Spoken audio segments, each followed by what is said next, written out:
You asked me at any given point in time, like what getting sober was going to look like. Mm-hmm. Like when I was on opiates, getting sober, and like this is like really what the truth was to me. Like I thought that getting sober just meant that like I'm not going to do opiates anymore, but I'm going to like drink and do blow. And they say, you know what, that particular drug I cannot do.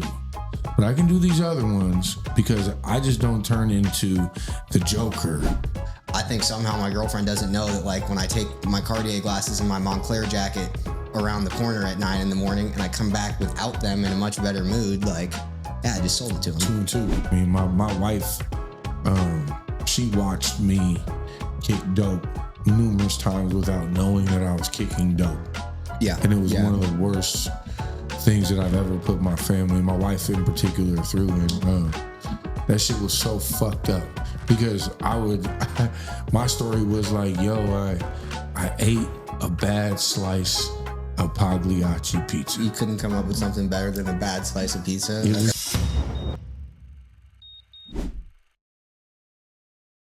All right, welcome to Sober Champs, episode 22. Tonight, I'm very excited just to be here again.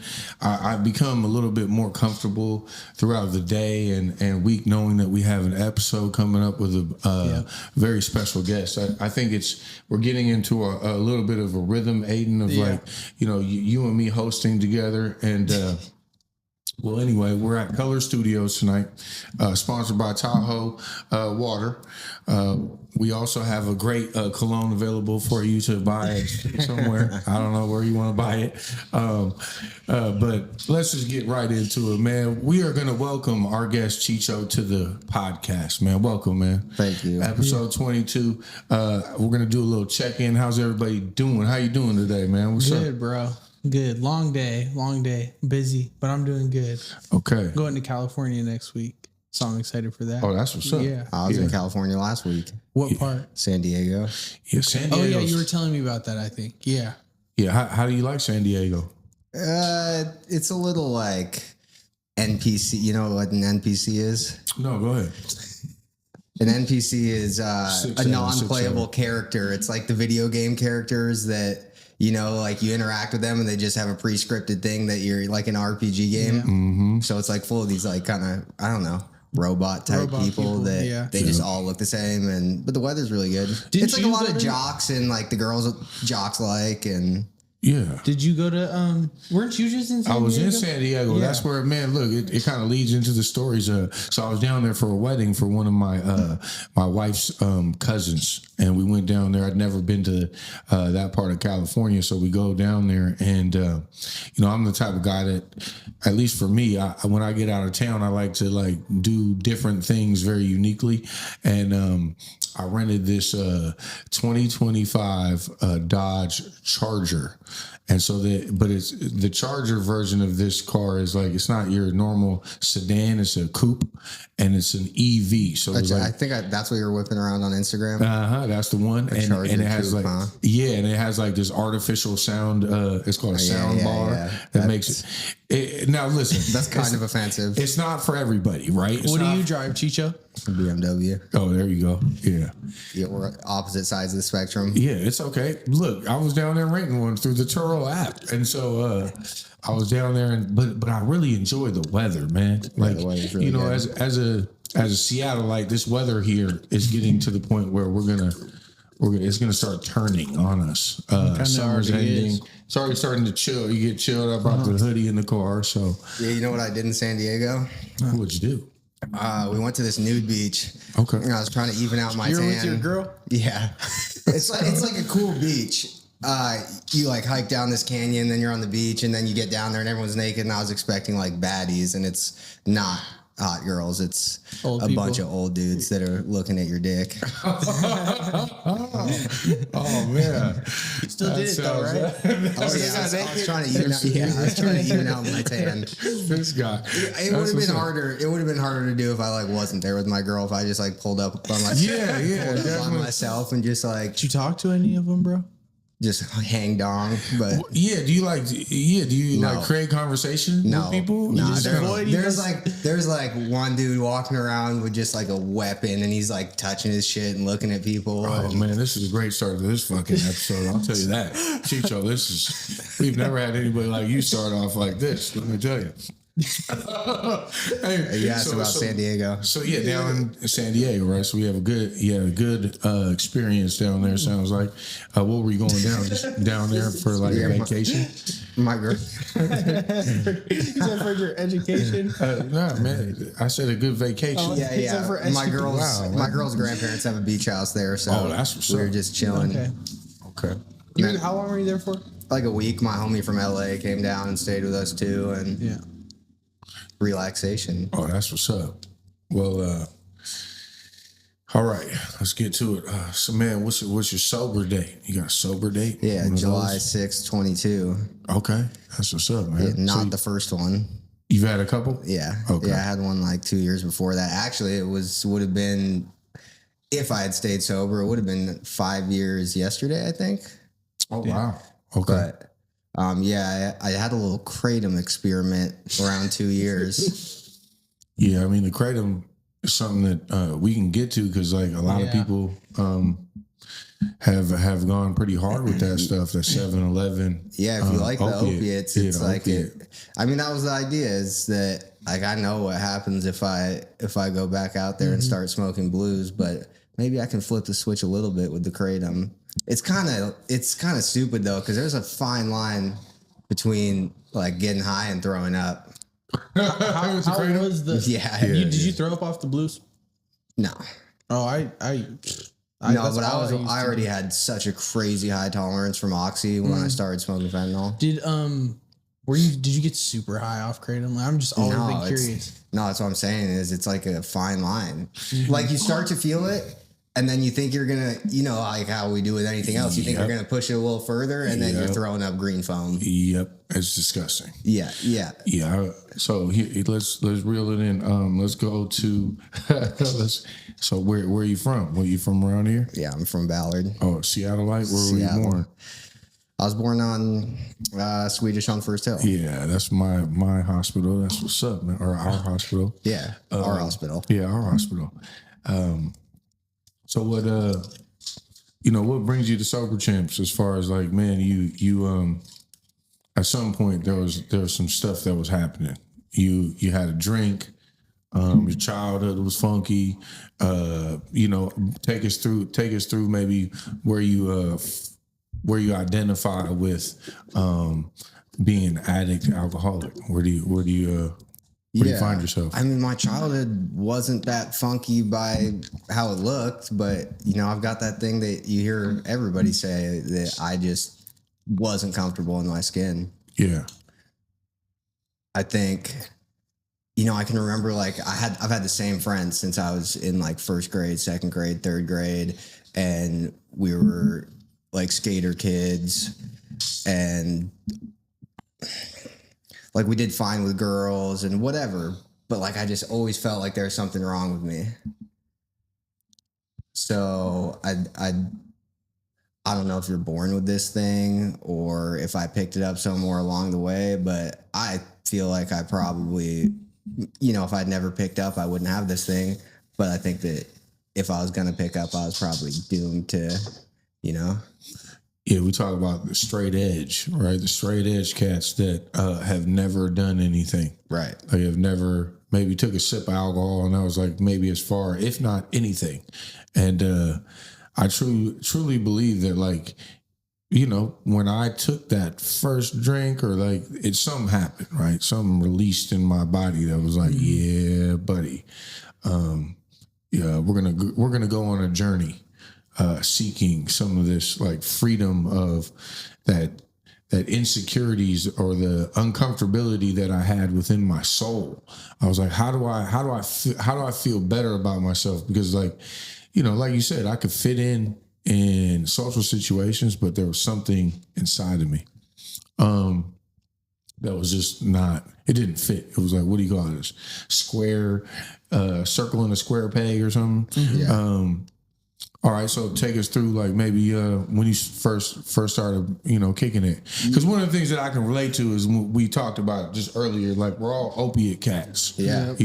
And we'll get to it, but like, man, I'm excited to just freely talk about this stuff. Well, I think there's like you're probably 3 generations ahead of me, and come to find out that like there's just these generations in Seattle where we all just did the same thing. I'm sure that you were going to the park drinking kegs, and so I smoked weed and drank like the rest of my peers in I don't know, maybe 6th grade, and it was having fun with my friends for a while, and I don't think I had that like aha moment quite yet, but I can remember making it to high school and having big homies and going to these kegs and being like afraid, like these dudes it's like tough love, but like they want to make me fight, they want to, and the girls are older. And then I can remember like drinking a few cups of beer and being like, all right, I'm on the same plane as these people now. Yeah.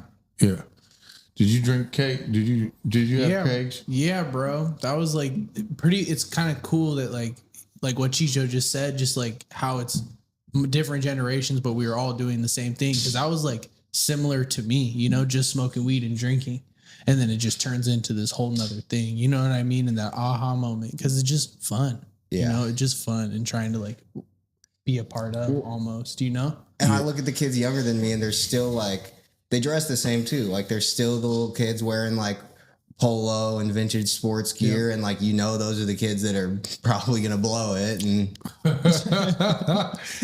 have you guys noticed though that like the trend of like sobriety for some of these younger people that like they're kind of like sober curious? Yeah, I keep meeting people like around the city where it's like I'm so, but they're that not was like not a thing. I know, but it's like new. Square. It's like kind of trending dude. a little bit. How it's like I don't know where that is even coming. Is that I like think a it social comes media? from us. Yeah, like, or at least for like me, it's like seeing where we kind of, or at least I was messing up, and then you guys are messing up, and now so then they're kind of like, yo, man, fuck.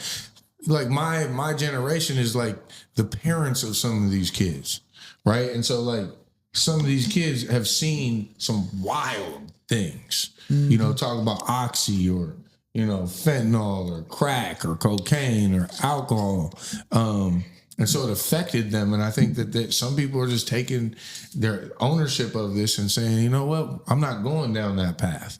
And they're seeing success.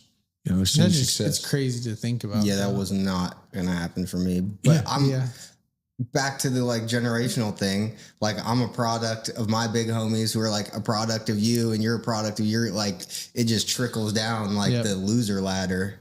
And I mean, not that all of them are losers, some of them like, but it kind of goes one way or the other. I don't know a lot of the dudes that I grew up with that were around me doing similar stuff than me that like just are in the middle of the road still. They either like are strung out and dead, or they like had to get sober, or somehow they got away from it totally, Yeah, man. I can relate to that. See, so I grew up in the CD, and like you grew up in Ballard, and like your big homies are the cats that I would literally go in and have an adventure in Ballard. I like grew up in Magnolia in my high school years, but like Ballard was known for like its own like activities. And it was a pretty tight-knit group as far as like, yo, if you lived there, you would get down. At least a lot of people I knew. And so like, what was your experience over there like, man? Like, well, okay, so Joe Flo, right? Yeah. I was telling Joe Flo I was coming on here, and he's like, Pete, dude, I remember being a kid, and he was like older than me back in when I started kicking it in like 99 or something. I was like 99, bro. I was 3. But I love it. Here, come on, keep showing how old I am, right? Yeah. Sorry. It's okay. It's quite all right. But it's just funny. Anyways, so what was your question again? No, I was just saying like so Ballard's famous for the product, like the products of Wildcats, and see, I'm gonna share this part, which is I've been thinking about it. It's like there are these people, especially white dudes. Here we go. We're gonna go down a white dude like kind of road where there are these white kids that decide that rap is possibly like their Avenue, and then they kind of embraced the culture. Shout out to Joe Flo. Shout out to Joe Flo. They embraced the culture, and all of a sudden you have these white kids that are, dressing in baggy jeans, or they got the culture going from the black culture. Yeah, and Ballard was very well known for that style of person. Yeah, I mean that's the dude. That's me, I guess. And the dudes, I'd like to say it's the guys I grew up with, but it was me too. D-Bands. Yeah, D-Bands is off on his own. Hey, shout out D-Bands. Shout out. 30 days, I think, to a couple of days ago or something. Yeah, I'm definitely a victim of rap music. Maybe not I never wanted to be a rapper, but like the same dudes who were trying to make me fight and giving me the tough love, like they're also probably a product of their big homies in the rap music stuff. And like the next step after that is like, oh, I see these guys driving Mercedes and having clothes that I can't afford, and like, oh, so can you show me how to sell dope? And that. Yeah, because Ballard, like, let's just talk about it. It wasn't like the rich cats were living in Ballard. It wasn't like super rich people. We were low income kids, or I was a low income kid that was like, but dog, that Mercedes right there.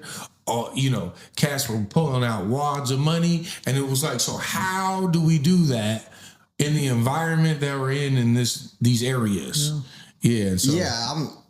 I'm never gonna play the card that like I had to sell drugs because I'm poor. I had to sell drugs because I wanted stuff, and it pretty quickly went from like the doing what my peers were doing to like that. Now I'm doing what those guys are doing, and by the time I was 17, I guess I was failing out of high school, and like they had showed me how to sell. I never even sold weed. Like I just went straight to selling pills and cocaine. Yeah. And my senior year of high school. Were you doing pills and cocaine while selling? Yeah. Okay. That was the next thing that's coming up. So my senior year of high school, I had probably not passed a class since I was a freshman. And I don't know if they just don't do truancy anymore or what, but like I never went to class and nobody ever said anything to me. But they did. So I formulated the idea that like, oh, my grades are really low. I need to figure out how to graduate. And I went and talked to like my counselor or my teacher or something. And it was like, they were basically like, if you just get a passing grade on your senior project, we'll graduate you, and show up to school for the rest of the year. Yeah. So now the thing is, I'm still smoking weed. I hate smoking weed now, but at the time, or like I've hated smoking weed for a while now. Like way before I got sober. But at the time, like that's all we did. And it was evident that if I want to graduate school, I can't just sit around smoking weed all day because I'll never do this senior project. So I decided I was going to quit smoking weed. And I started getting these panic attacks, like real bad. Like, I don't know if you ever had a panic attack, like a real one where it feels like your throat's closing up and like you can't swallow. Yeah. And that's where the pills came in. I went to the doctor. I spent like a couple nights just like not sleeping, feeling like I was choking. I was like banging my head against the wall, trying to just like get something to change. And so I went to the doctor and I got a Klonopin prescription. And that's maybe like I had the first kind of aha moment drinking at parties and stuff, but that's where the doors got blown like wide open. Yeah. The pill stuff is... I'm an alcoholic. I drink alcoholically, but I like pills a lot more than I like alcohol. Yeah, man. I just remember how sloppy I was drinking. I was like a sloppy drunk. And now look, there was moments where it was fun and exciting, but I would take it to the extreme where like, it's like, it would be fun until it wasn't. And so then it would continue these behaviors of doing that and then these blackout moments. And so I had to find something else. Yeah, I mean that's what cocaine's for, but but see, this is where like I was already hyper. Like I got owl's blood. Like meaning I'm up and I'm ready to go. But so then when I would do cocaine, I would just be like, yeah, what's going, like people would be like, you're on cocaine, you're drinking alcohol. And so then once I found the oxy, that was the game changer. Yeah, I was like, oh. That's why I like it too. Cause I like the drug, like, don't get me wrong. I like cocaine. I like I hate to admit I even kind of like smoking meth, but not really compared to Xanax or opiates. Yeah. And for a long time it was the Klonopin and the Xanax. Maybe like 3 or 4 years I was like physically addicted to benzos. But then that becomes like, all right, like you're saying with the cocaine for you, like I can't hide this. I can't remember anything I've been doing. I'm like, every day I wake up and it's like you punched one of your homies in the face. Yes. And it's like I steal people's shit. Like I wake up with someone's shit and it's not even something I would have wanted. Yep. You know? Yeah. So that had to stop because it's not sustainable. And so quick question. When you when you were on the what'd you call them? Klonopins. Yeah. What was the withdrawal like? You were addicted to them, so then the withdrawal I heard is very similar to alcohol, where you almost have to be medically supervised, or else you have like a stroke or. Yeah, I mean the Klonopin pretty quickly. I'm sure you have this experience that like a doctor's prescription is not enough for very long. So like the Klonopin quickly turned into just like, oh, I'm selling Xanax and shit now too, so I'm just gonna take the Xanax. And Xanax is really fucking cheap. You know, I can take a lot of Xanax and not put a dent in the money part. Yeah. But yeah, I think I probably did it. So I did not end up doing my senior project. Like it quickly went from I'm not smoking weed to graduate high school to like I'm blacked out on Xanax, just walking around the halls doing nothing. And I ended up getting expelled. I got my ass beat by some like 30-year-old dudes in the parking lot after school, and it like turned into a few more things after that that ended up getting me expelled. But so I think I took benzos on a daily basis from probably 17 to 20. And actually the last straw with the benzos was like, I had been getting really sloppy in like the selling drug stuff. And I ended up getting like, I got robbed. My person out in the world got robbed while simultaneously my house was getting robbed too. And I was like, fuck, man, what did that look like? Take us through that moment. Some dudes that like I trusted, a couple of them were my friends and one of them wasn't really. And they kind of like whatever set up this whole little double robbery thing where they're going to rob my house and me somewhere else at the same time. And I mean, I just like hopped in this dude's car. I was at a party. I walked outside. I think I was selling him like maybe 500 Xanax bars or something. And as soon as I got in the car, I knew because he like pulled up and there's just some thugged out looking dude in the passenger seat and it's a truck. And dude hops out of the passenger seat and I get in the middle. I get in the middle. And as soon as I get in the middle and he gets back in, I'm just like, oh, fuck, what did I just do? You know, and it's too late then, just like spinning around the block. Put a gun in my face, take my shit, whatever. Like, took my shoes, bro, and it was raining. I walked back to the party in my socks. Hell yeah. I walked back into this. How old were you at this point? 18 or 19. Yeah. And so you said from the ages... Okay, well, I guess, 19 probably, because it's around... I quit Xanax like right after this. Yeah, and you were saying from the ages of 17 to like 20, maybe. You were saying 17 that you were doing benzos. 19, 20. Was that, I'm curious to know, in that entire time, was that from a lot of doctors' prescriptions, like Klonopins, or how long did that last? The Klonopin, I mean, I'd take the Klonopin too, but that was just like a little supplemental bonus. Yeah. You know, I mean, I think by the time I quit doing Xanax, I was taking maybe 5 to 15 bars a day on any given day, probably more like 10, 15. Yeah. It's not like opiates though, where like your tolerance, like if I tell someone that hasn't done opiates, like how much I was doing at the end, they'll think I'm full of shit because your tolerance just exponentially keeps going up. It doesn't really do that. Benzos, you're saying? Or, no, for opiates. Yeah. Because opiates, like, you just build it so quickly. I mean, like what I do when I wake up in the morning to get well is like going to kill you and probably a few of your friends. 100%. Yeah. No doubt about it. But with the Xanax, like, yeah, you probably build a little bit of a tolerance, but like, it's not like that. You know, like 10 Xanax bars is still 10 Xanax bars. Yeah. I remember, so I'd never sold Xanax bars and I was selling opiates. See, I had this one cat I would sell like just numerous amounts of 30s too. And I would sell them these 30s and they'd be like 10 in the morning, 10 at lunchtime, 20 at night, and this would just roll. He was a very well-off individual, so I thought. So we're going and I'm coming with wads of cash every day, just like $30-$40 a pill, like boom, boom.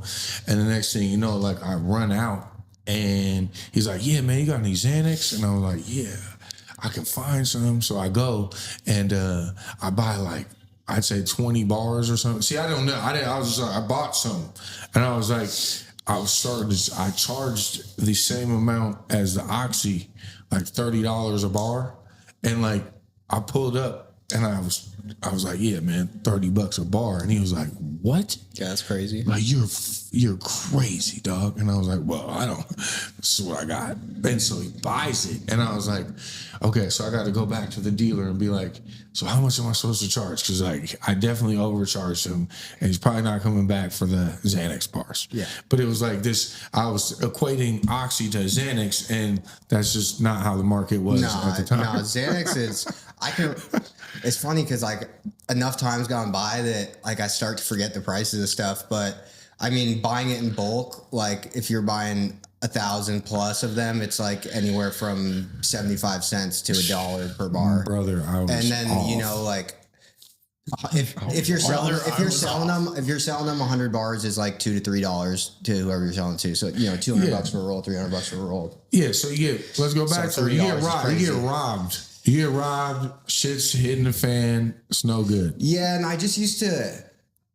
It was just like constant, just like clusterfuck being blacked out on Xanax. Like I'd lose my shit there's been multiple times where I've dropped a wallet with a couple $1,000s in it. I remember meeting someone next to the park in Wallingford, going to a party.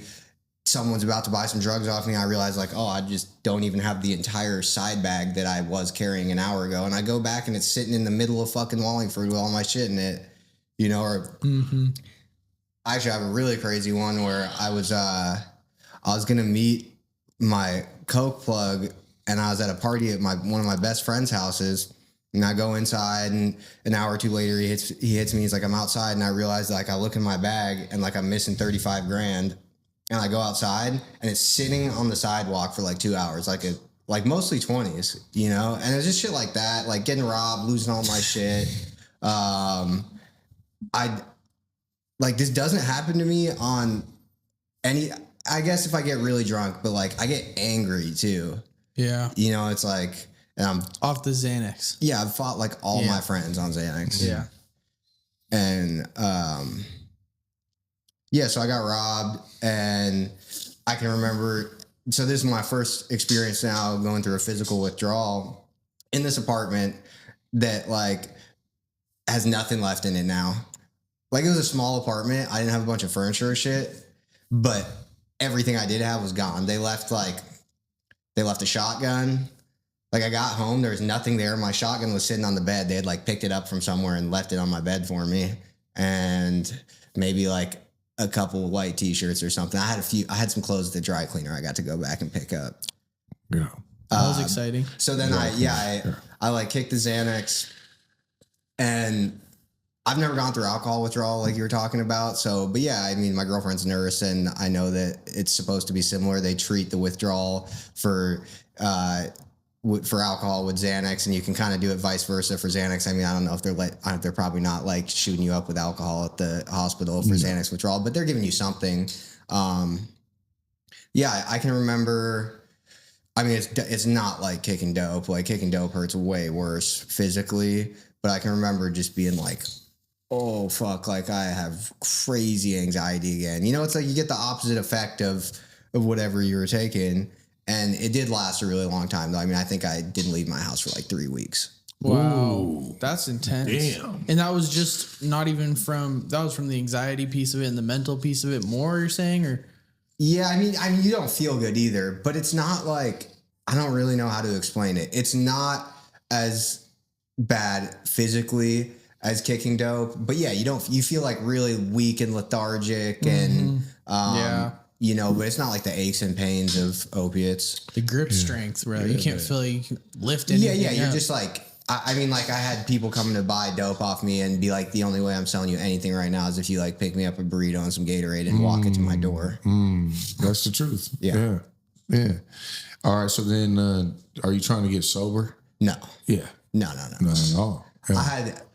I had lots of kind of phases where, I mean, also, like, I don't know if it was like this for you guys, but like if you asked me at any given point in time, like what getting sober was going to look like, like when I was on opiates, getting sober, and like this is like really what the truth was to me. Like I thought that getting sober just meant that like I'm not going to do opiates anymore, but I'm going to like drink and do blow every day at the bar. Yeah. For sure. I mean, I still hear people that like aren't totally sober that like, you know, that is like, maybe they'll call themselves clean or something, but, and like, that's not to put that down. I think one of the craziest things you're talking about right there, though, is taking these people that they found that drug of no choice and they've identified it in their life. And they say, you know what, that particular drug I cannot do.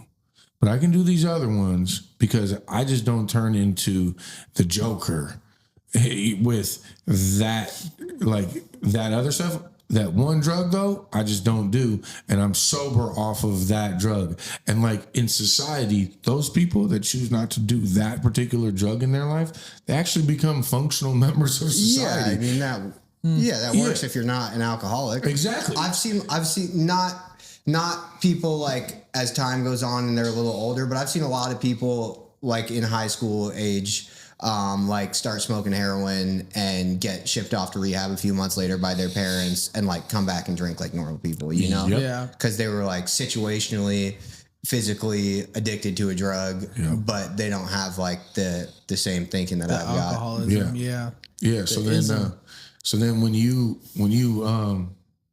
so I'm guessing you went through these transitions or these periods of like switching seats on the Titanic. So you're like, yo, I'm not going to do this, or I can do that. So you go through these withdrawals. Now you're back on the street. And of course you go through a 3-week, you know, I'm not leaving my apartment. But like, there's this moment, I'm guessing, that you're like, well, let me dabble in all this other stuff. Yeah. You know, and so what does that look like? Because you're still selling dope. Okay, so along with the Xanax, I was doing cocaine every day too. Like they've kind of balanced each other out in like a way where it's like doing cocaine all day, every day gets really uncomfortable really fast. Yep. Yeah. You know, and like, but you get a little too fucking tweaked out doing blow and you like throw a Xanax in and it kind of evens it out. And then you like get a little too fucking heavy taking Xanax and you're like start doing the blow, and I could just like, I was alternating those the whole time. Yeah. And then I guess for a while then, you know, so at this point we had like me and my friends had gotten fake IDs and it was just like drinking and doing blow now. I can't just do, like, I do really like cocaine, but I cannot just do cocaine. It's painful. And I also...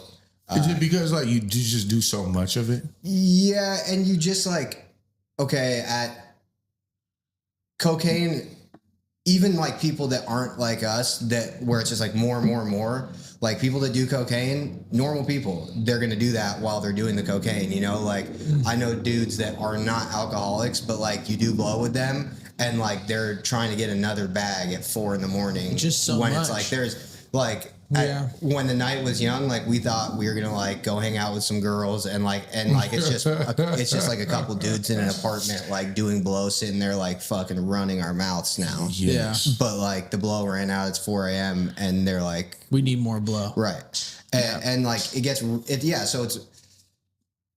I really hate staying up all night and not sleeping. Like I used to be able to do it for. I could do 2 days, and then like on the third day I'd start feeling real fucked up, and then later on it would be like somewhere in the late morning, early afternoon on the second day, like I just get hit by this wall of like, oh fuck, like you know when you take Molly and you want to kill yourself for no reason the next day, like that. Yeah. Like I'm like I don't know why, but like I feel like I need to blast myself right now. Your dopamine is gone. Like all the dope, all that high that you had, it's been depleted, and now you gotta take a rest. Have you had any consequences from the law at this point? No. Okay. I got pulled over doing like 160 on I-5 and I got taken to jail. I got pulled over on the James exit. So 1 block from county. My house was 1 block from there. So the cop like put me in the back of the car, drove me 1 block to county, I got up into the holding cell and I could see my fucking girl in my apartment window across the street who's like, doesn't know where I am. And they let my homie drive my car home. Oh, that's pretty cool. I was like, yo, you know how to drive a manual, right? This is the first BMW I ever had. And he's a valet. He's like a valet. So of course I know how to drive manual. I was like, all right, dude, my house is a block away. Just like take it to the crib. Tell my girl what happened. No. And I get out the next day and my car won't even go into gear because he smoked the clutch in one night, just like driving that shit around. Man, people we call homies, boy, I tell you, man.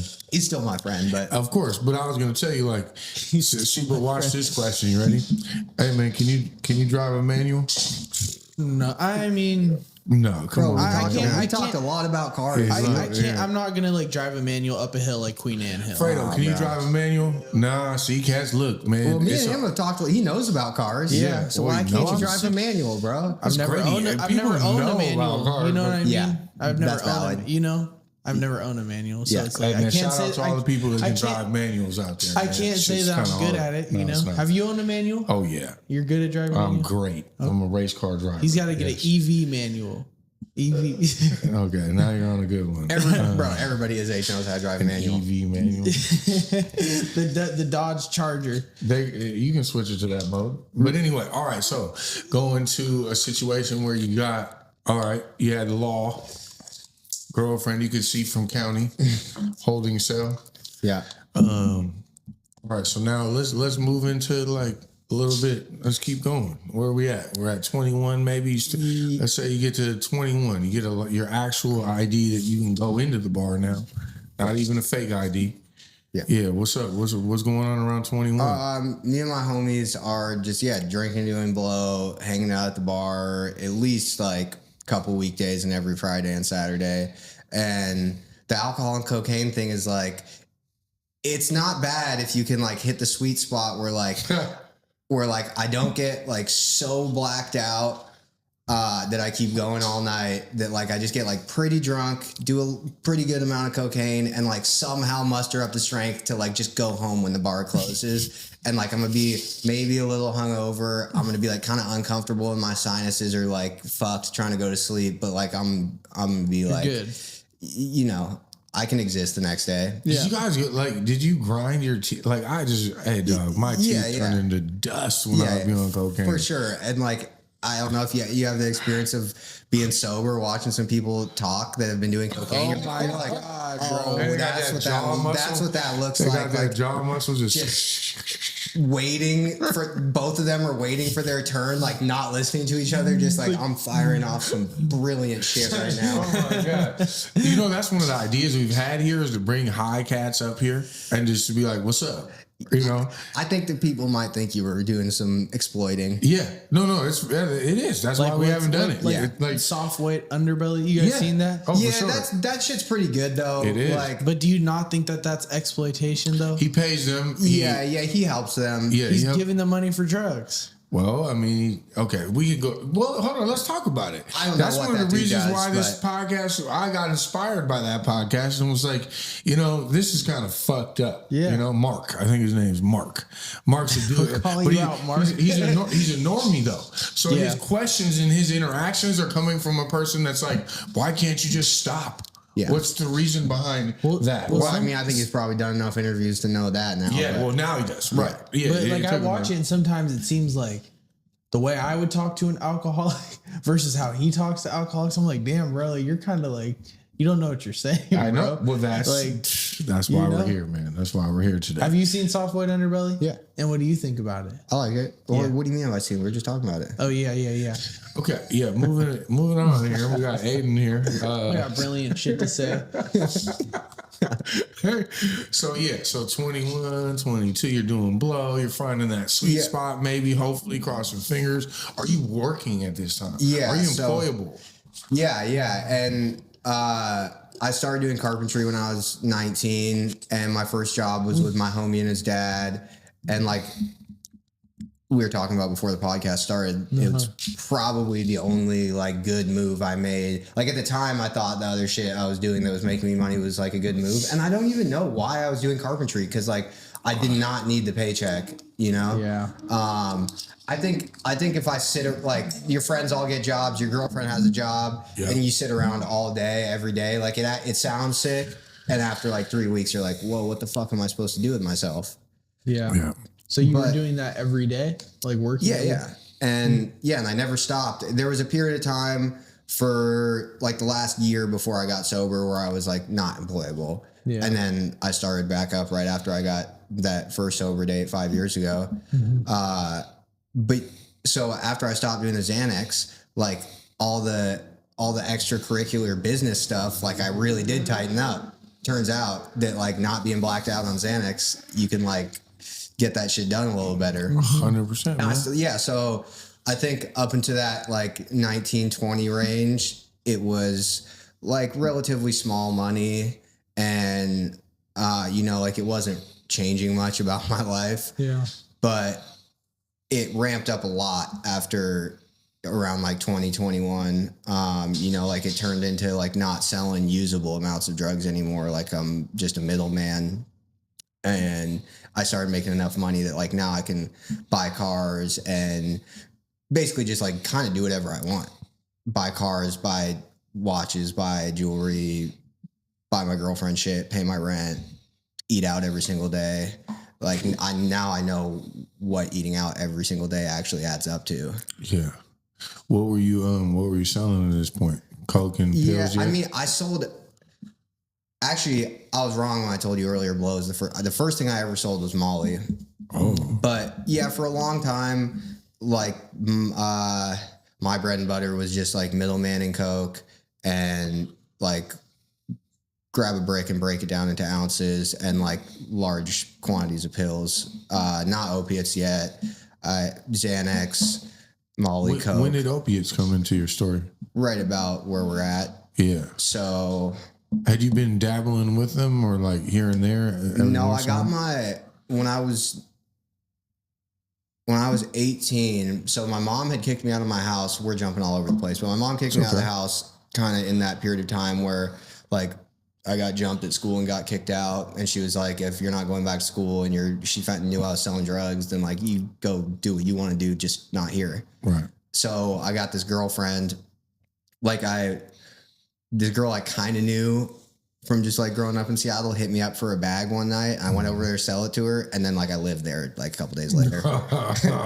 And it's actually way messier than that. Her roommate was one of my best friend's ex-girlfriend. And he found out I had moved in there. Somehow he convinced his ex-girlfriend to break up with her current boyfriend, get back with him. And then like next thing you know, a week later, he lives there and he's like more of a loser than I am. Like we're 18 and he's been strung out on heroin for like 4 years already.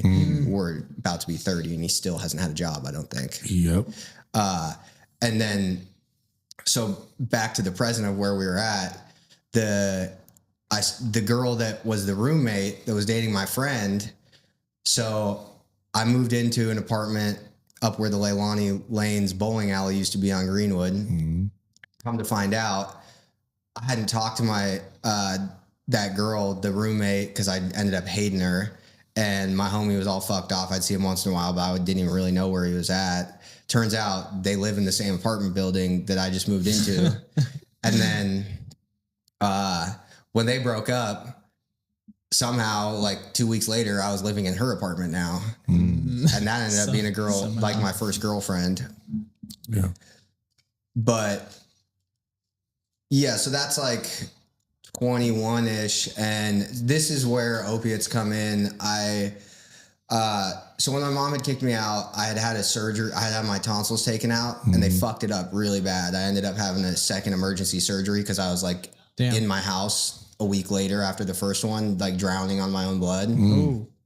And so after I got that second one, they just gave me like, I remember having like 5 or 10, not even like a pint. Like they give you the big 550 milliliter bottles of oxy syrup where like, I think like, I don't know, the little sippy cup they give you is like 18. Equivalent to a 30. You're 18 when this happened. Yeah. And so that was my first experience with opiates. I think that I was like so fucked up from the surgery that they like didn't hit that hard though. Cause I was drinking a lot of it and so were my friends and they were like throwing up and I don't know. I mean, it probably felt kind of good, but it didn't click with me at that moment. Yeah. And so some of my homies had started doing heroin when we were like 14. And I always thought that I was better than them. I was like, I'm never going to do that, you know, because I see what it's doing to them. And my homie moved in with me in that apartment in Greenwood. And that's when I started like taking, with the chick. No. So before I had moved across to the other side of the apartment complex with her, my homie, who's like a rapper, who's always popping perks, moves in and I start taking his perks. And that's when it clicked. Yeah. Mm-hmm. Yeah. I mean, when it clicks. Yeah, and that it clicks way harder than all the other ones ever clicked. Mm-hmm. Yeah. Like I said, I drink alcoholically. Like when I drink, I just keep fucking drinking. But I've never been able to drink like in the morning all through the next day. Like it hurts to keep drinking, you know? 100%. And you were doing, when he moved in, you were doing Roxy's, like real Roxy's. Or what were you? Like 10s, 15s, 30s. Mm-hmm. Yep. Yeah, I mean, that having a real Roxy like changed my life. Yeah. Like that was, you know, I had this moment where my friend's mom came through with them and was like, "Here, try this," and we would crack them in half, like you would cut them in half, and like this half would like have me sleeping and nodding off, and it was like the best feeling I'd ever had. Like there was this moment of like, I lived in this apartment at the time, and like I was literally living in an air mattress with like my laundry bin being the TV table, but I'm popping these half of things and I'm loving life. Yeah. Like you can't get any better. Yeah, I don't know how to it's like explain it. that, like to the point until I had done opiates, that was like heaven. It was like a transition, you know. It's like graduating high school, you know. It's like something just clicks. And I guess like us three sitting here like reminiscing on that, it's really crazy to think about how, you know, the entities or the people that created this drug, like we got hip to it and we touched it and it did this thing to us that was like, we need this. Like we want, it's not necessarily wanting. It was like, and at first, I don't know, something in my mind was like, I need more of that. Like, how do I remember getting it from this woman and she'd like, but she'd be like handing it, like she'd be like, you know, here, try that. And then it'd be like, all right, so I got enough money. How do I get more of that? And then she'd be like, well, you got to buy it through me.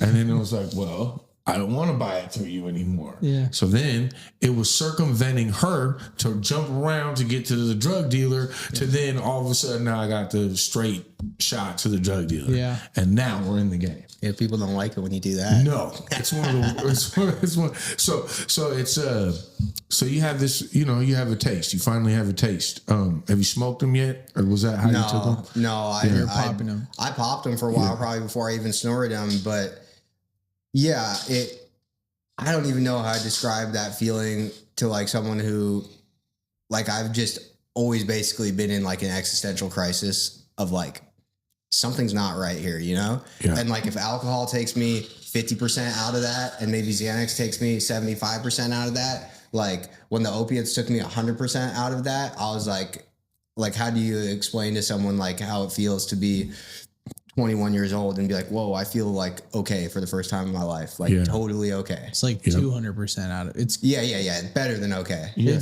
It's amazing. Well, but really though, like, I think I did, like, at the time, it's like I feel better and okay. And yeah, there's like the physical euphoria and whatnot. Mm-hmm. But I can tell you today that, like, I mean, yeah, I don't have that level of euphoria, but like I kind of get the same feeling from just some, like, how feeling okay today, you know? Yeah. Yep. That's the real part. Like I've had like days where like I was driving to work and like there's nothing particularly good, nothing particularly bad. I mean, honestly, sometimes I've had it like when things were particularly bad, where I just been like, whoa, dude, it's insane that I feel like pretty much 100% okay right now. Yeah. I think that's the part that we're going to get to, because it's like, I can just so relate to that. Yeah. Like I can relate to like just feeling feelings, right? Yeah. We feel shitty, but then we think about like, at least we can all relate to this one, but it's like there's nothing like being dope sick. Like there's nothing like I can't like I've been flu sick. I've been. How many times have you kicked dope? I can't even. Yeah, I think I've probably kicked dope somewhere between 20 and 30 times. I can't even count it. I mean, my wife, she watched me kick dope numerous times without knowing that I was kicking dope.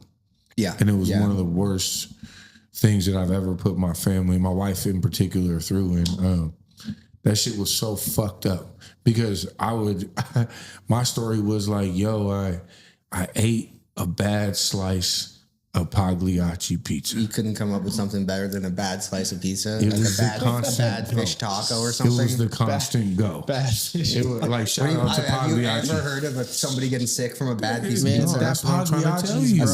Also, Pagliacci's is like the gold standard. Yo, I know, Nobody's the best ever gotten sick from a slice of I'm trying Pagliacci to pizza. tell you, this was my story, and I was sticking to it. That's some twisted thinking for sure. Yeah, you know, and so Was that multiple times where you'd come home? And be well, like, "Man, it that had to be Pagliacci-" constant because I'd be like, yo, man, I think, man, it must have been something I ate. And then She's like, "Why do you keep eating Pagliacci pizza?" well, she'd look at me and be like, Pagliacci pizza? Like, you eat that shit every fucking other day. And like, today is a bad slice? Yeah. Okay.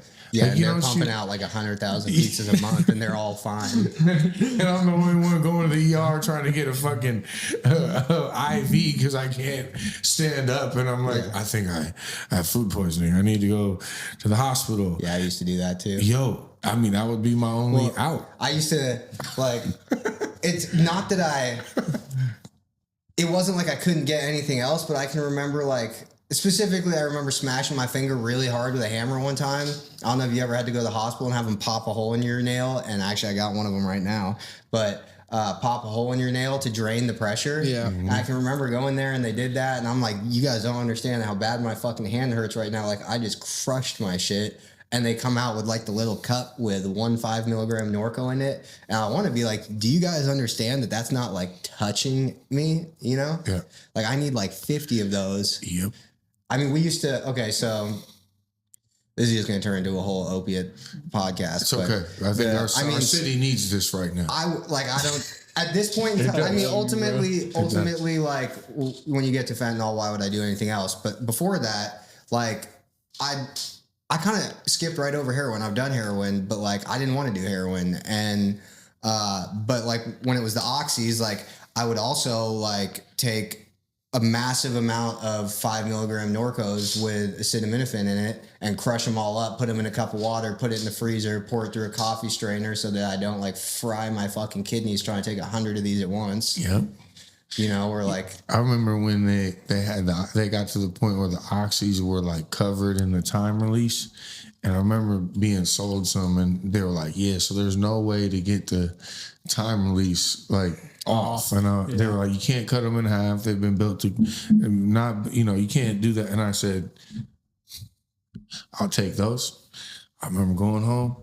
I had the biggest fucking kitchen knife you ever saw. And I remember just going like this. And the thing goes like this. And I look around, I find them, and look, you can see the oxy in the middle, and I'm like, yeah. I'll bet. You told me I couldn't. You're telling me I can't do something. When you got sober, were like all your credit cards cracked in half from trying to crush pills. Oh my God, and that shit I had was like fucking the chips horrible. would pop out of my credit cards. They'd all be fucking cracked in half. The fentanyl pills, particularly, like so hard. So many times, bro. I just go through cards. Like, and I really like snorting them, but like they're so hard to break up finally, and like I don't like have the time to sit there and like I'm trying to administer this as quick as possible. That like I'm snorting it like. It's more like it's like crunchy. It's like gravel. I don't get it to sand, and my shit is we used to torn take the fuck up. At the, like Fred Meyer, they have like the gift cards.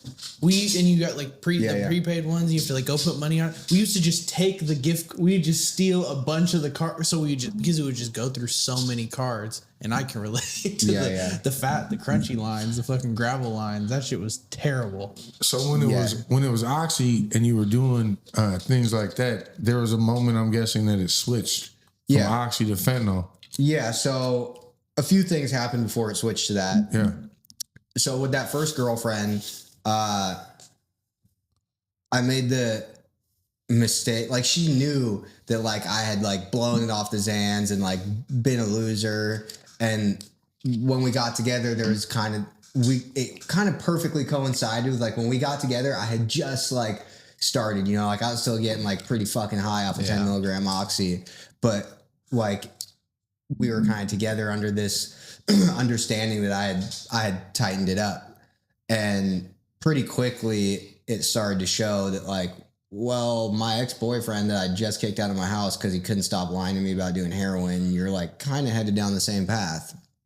And yeah, I made at the time what was the mistake of telling her, yeah, I need to stop doing this because now I've got to be, someone's holding me accountable. Yep. And so that's where it kind of started to change from like, because I wasn't hiding it from anybody, you know? And now it's getting into the realm of like, okay, now she's seen me kick dope 3 times. So I'm just not going to tell her I started doing it again. Yep. And back on the oxys. Yeah. So when I had been dating her for about 2 years when, and everything was like pretty good other than my opiate addiction, but it hadn't like turned all bad yet. Yep. And like, you know that like I pop a fucking perk and like you're talking about, like I'm invigorated, bro. I'm a better employee after I fucking pop a perk 30, and I'm like, so I go from like, why the fuck do I have to be at work again to like, fuck, dude, I feel great being here right now. Best employee. Yeah. You think you're sweating and it's cold out and you're like getting all the work done and you think you're just I remember being dope sick, right? And my drug dealer, you know, letting me know that he had the dope, and at that point I'd get high knowing that I was going to go get it, and I'd get it, and then I'd come back and I'd arrive back at the house and I'd popped a couple already. And so then I went from this dead, like on my deathbed, to now popped a couple. And now I'm running around the backyard with my 2-year-old son. And she's like, what the fuck is going on here? Yeah. You were just dead in the bathtub, going from bathtub to trying to sleep, back to the bathtub, trying to sleep. You took 10 baths in a day, and now all of a sudden you're like out here running around in the backyard. What is going on? And I just be like, I feel better. And so that, I can, it's just relatable when people are hiding shit.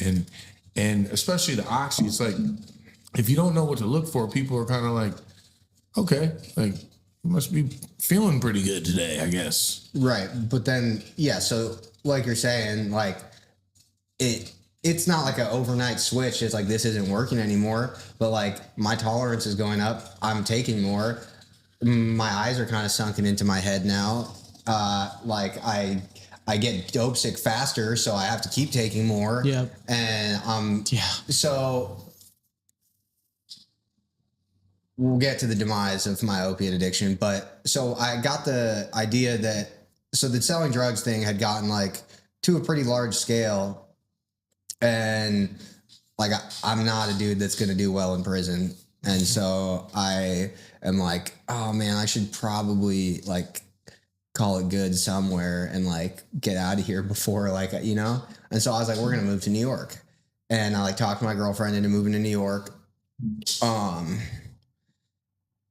And also my idea of like, I'm going to be done selling drugs is like, my homie's going to sell the perks for me here, and we're going to like split it 50-50. And he's also going to send me pounds of weed to New York. I'm going to like go to a new place and like just insert myself.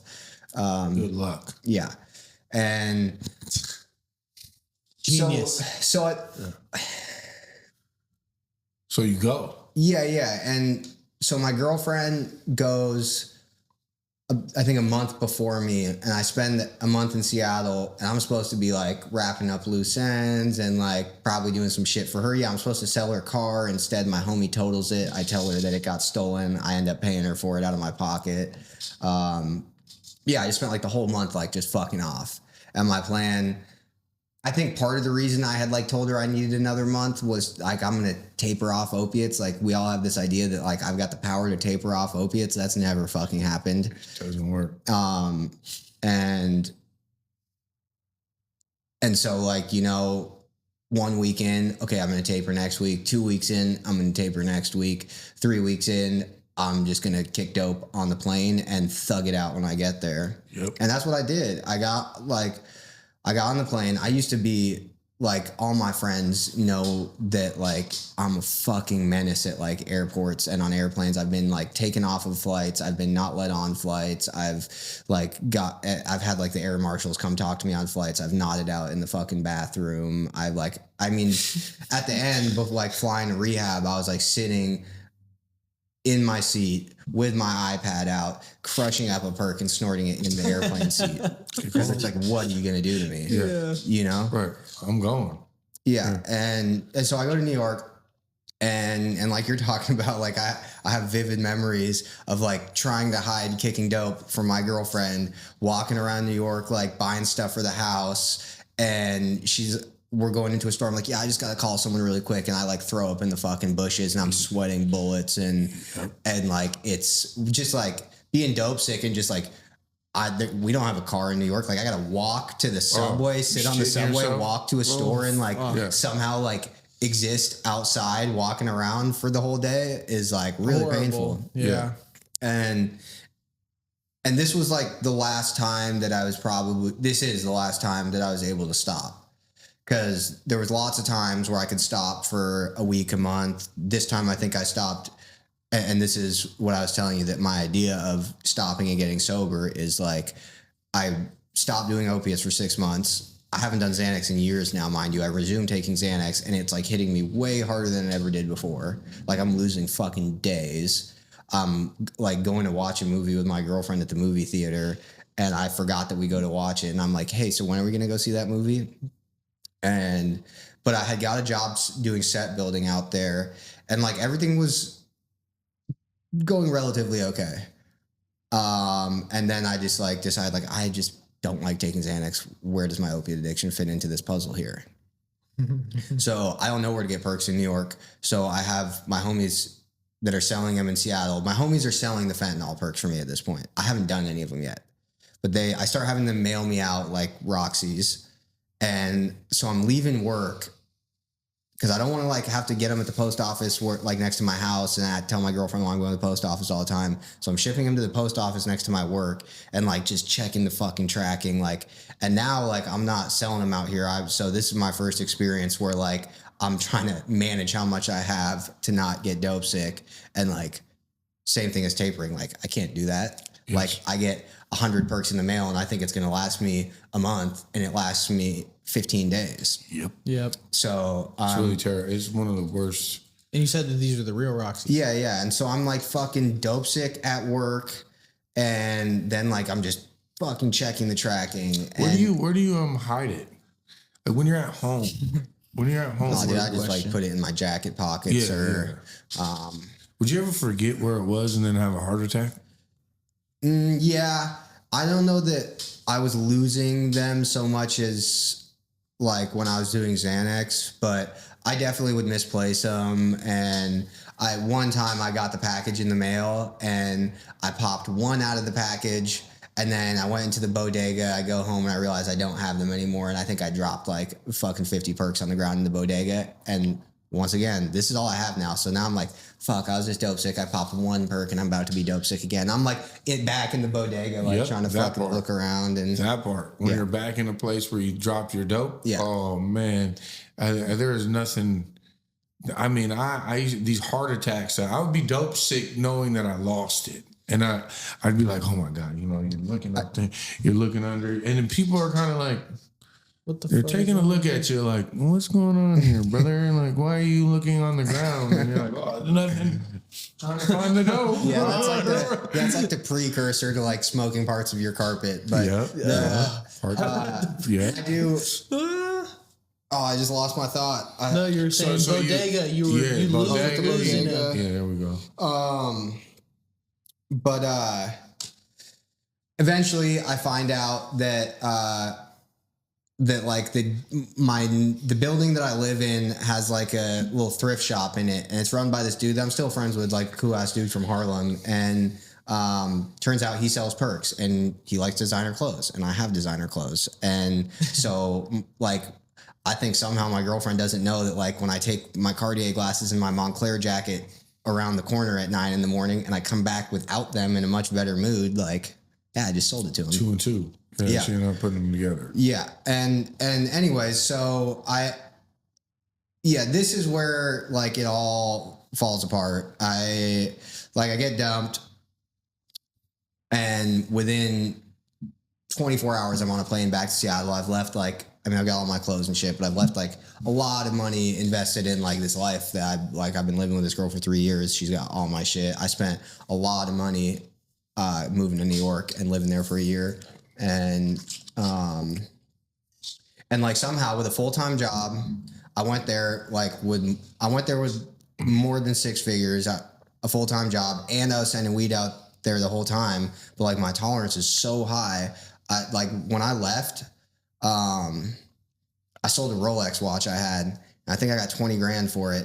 And within a month that I left, like when I went home, I think I had like 2 grand left of it. Yeah. You know, cause like I'm doing like $1,000 of Oxy a day now. Yep. And that's the thing that like, if I tell someone that doesn't do this, like, it's like that. Sounds crazy. Cause I wake up and I take 10 30s. And then I do that like another 5, 6, 7 times throughout the day. And I've just, you know, you have to. I've just done like 50, 60, 70, $80 worth of pills that I paid 35, 40 bucks for all the way up. Yep. And so I go back, and so at this point I have some friends that have gotten sober now, you know, and I've known Marshall since I was a little kid. And my homie Blake, who didn't end up making it, but he had been sober for a few years, and this is like my best friend in the world. And I had started to like toy with the idea of like, all right, man, I've tried all the different concoctions of like, I can just drink and do blow. I can like, and I've tried to stay like totally sober, you know, and I find out in a couple days that I just can't do that.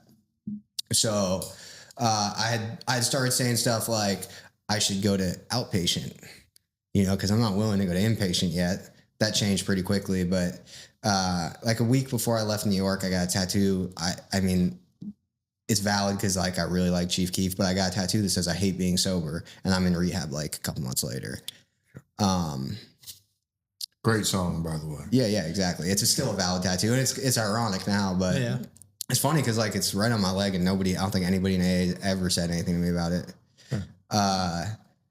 But so yeah, I fly back, and I get removed off a flight. This is the one time where like a plane was taxiing to the runway, and I'm in first class, and I've like immediately nodded off. I had been at my homie's house after I got dumped, and I thought I was putting like, I don't know what I thought I was putting on my face, but it turned out to be some essential oils I'm allergic to. And so I've got like hives all over my face. I'm sobbing because this girl's dumped me, and I'm nodding off, so I look like a fucking psycho. And I'm like already asleep, and I've been on the plane for a couple minutes, you know, and we're like taxiing to the runway, and they get on the thing, and they're like, oh, we got to run back to the gate. We need some more fuel. Turns out they just needed to take me off the plane. And they came on, and they were like, you're medically unfit to fly. And I was like, I'm not getting off this plane. You don't know what has happened to me in the last 2 days. They're like, well, this plane's not going anywhere with you. And then I get out off the plane, explain my situation to them. They take me to another plane. And like right before I step off the jet bridge onto the plane, the captain comes and meets me at the door. He's like, I was standing behind you in the TSA line. I heard you talking on the phone. I don't know what I said on the phone. He's like, my daughter's on this flight, and I'm not letting you on it. So finally, like 10 hours later, third flight home, I get home, and this is where I switched to fentanyl, because like it's just gotten astronomically expensive to like do real oxys and oxys. To do enough oxy to man. I'm not trying to get well either. Like I like to get fucking high. Yes. And like at this point I still have the means to do it, but I can tell that like if I keep going this way with oxy, I'm going to be like, I can't make enough money to keep up with this. Correct. And like I've been selling the blues, so I know that like I can. The first time I snorted one, I snorted half of one, and like a half of one of those blues. I snorted half one of those blues, and it hit me harder than like the 300 milligram dose of oxy I would take when I woke up in the morning. Mm-hmm. And it's like, and that cost me $5. Ooh. They're a lot cheaper now, but like, you know, if you're getting them in bulk at the time, not even that half a pill probably cost me $3, you know, and it's like the math is adding up here. Yep. And I snorted them for a little while because like I've still got this idea in my head that if I smoke these, I'm like my homies who were doing dope when we were 14. 100%. And I really have a problem if I'm smoking them. yeah. I mean, that lasted for like a week or two before like my homies that were doing dope when we were 14 that I'm hanging out with are like, dude, you should just smoke them. Right. You're tripping. Stinky. So before I had left New York, I told my mom on the phone. I've always kind of had a pretty open relationship. Like, I mean, like honestly, honesty wise with my mom. So like, she always knew that I was selling dope. And it was kind of this like, okay, well, I can't stop him and he's not asking me for money or so whatever, you know? And like, I grew up with a single mom and so I had reached out to her, right before I left New York. Like, I think that I have a problem with opiates. And she asked me if I wanted to go to rehab. And I was like, no, I think I've got it handled, but I'll let you know if I do. Yeah. And so, excuse me, I made it maybe 6 weeks in Seattle before like I had to concede that rehab was probably a better option than like how it was going. Like I could still make money, but like it was getting to the point where it was like I'm dealing with like increasingly scary people, putting myself in increasingly vulnerable situations. Cause like, as I need to make more money, I've got to, you got to get to go, you got to deal with a scarier person to get a better price and like, I can just remember like being in the car waiting to meet some dude, like just fucking heart pounding. Like this could go so bad. Yep. And so my mom books me maybe 4 or 5 flights that I missed to go to rehab. And like my girlfriend had blocked me a little. She'd come back. This was right before Christmas, and we had already had tickets to come back. And she came back, and like maybe she felt bad for me or something, and was like, "You can still come to my family Christmas." And so I'm like, I'm gonna not do opiates for 14 hours or something. Take a Suboxone, take some Xanax, so I can at least not be like high on fentanyl there. And I still have pictures that pop up on my phone memory of me like at this Christmas, like holding her dog, looking like fucking my eyes are about to fall into the sockets. It's crazy seeing pictures of yourself high. Yeah, I think that's one of the bigger reminders of to myself. Like when I look at pictures and I'd be like, I was high. And it's one of the scarier things, but it's also one of those things that like keeps me sober today because it's like, dog, I used to think I was like shaking. I thought I was like being like shifty with it, very like crafty and like no one knows I'm high. But if you like look at me, I look sick. You want to see this picture of me? Course, man, so this is a picture. Skinny. My homie sent me this picture like 6 months ago or something. This is me like I had quit doing fentanyl like a week or two before my sober date, my first one, but I like had used smoking meth to like power through the fentanyl withdrawal this time. Okay. Yeah, like at the advice of some OGs, and it worked. People do that. Yeah, it worked. It's all good. But then we don't recommend that. But maybe. Yeah, I was about to say like I don't recommend using one thing to get off another because like if you're like me, the problem is that I don't stop the other thing. So that's what this picture is me like after I'd been smoking meth for a week. We might tattooing myself in my homie's garage. Oh, man, you were looking healthy, bro. I mean, look at my eyes. Hey, we're gonna show this maybe on the what do you call it, the B-roll? Is that what you call it? B-roll moments. Yeah, man. Hey, we'll give you. Is it okay if we use that? Sure. Yeah, that's just dope. So you're sick. Eyes did look You're fucked sick. up, Yeah, you're sick. Yeah. And you get mom books you a flight. Yeah, okay. Multiple. Before my mom books me a flight, though, I remembered the thing I forgot. So I saw this meme, or not a meme, but I saw this video this dude posted where he's like filming himself driving in the car and he's fucking crying. And he's like, dog, the police were just about to pull me over. And then I seen them pull the car over behind me, but I had already thrown my perks out the window one by one and he's fucking sobbing. And I was like, damn, dude, that like still kind of hurts me today.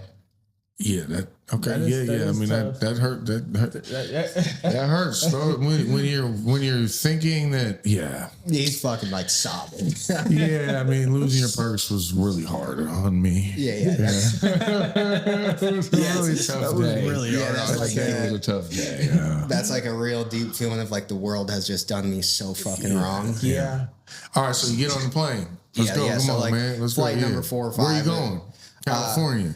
Arizona. My mom lives in Arizona. I picked Arizona. Yeah, and I had like in this 1 month that I was in Seattle before this flight, like I had just like wreaked havoc. Like I had the police like come up on me a few times. I had like tried to like shoot this dude, but I was like I had stayed up for like 5 days and I like fumbled the gun in the snow and like ended up running away and like it was just like okay, I should leave. Yeah. And so I eventually get on this flight and why don't they have good rehab in Seattle, man? Well, it wasn't even about the quality of the rehab. Yeah, but like cats gotta fly out of here to go to rehab. I mean, like I had 2 cents left in my brain that was like, if I go to a rehab in Seattle, I'm gonna leave. Break out. Yeah. I was gonna sign myself out. They're gonna be like, I'm gonna hold your phone for 24 hours. I'm gonna be like, I don't give a fuck. Yeah.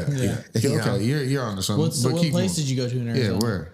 It was called A Better Tomorrow. In Scottsdale, but I went to one first in Tucson. So my mom lives in Tucson, and this is, man, this is like I've done a lot of not good shit, and this is like probably like the lowest moment of my life is like making the deal with my mom. That's like when she tells me she'll fly me to rehab, but like I can't bring drugs, and I'm like, you don't understand, like that's not an option, you know. And like spending 3 or 4 days at my mom's house before I could get into the rehab, like smoking and snorting perks, like in front of her, you know. Like I mean, like she picked me up from the airport.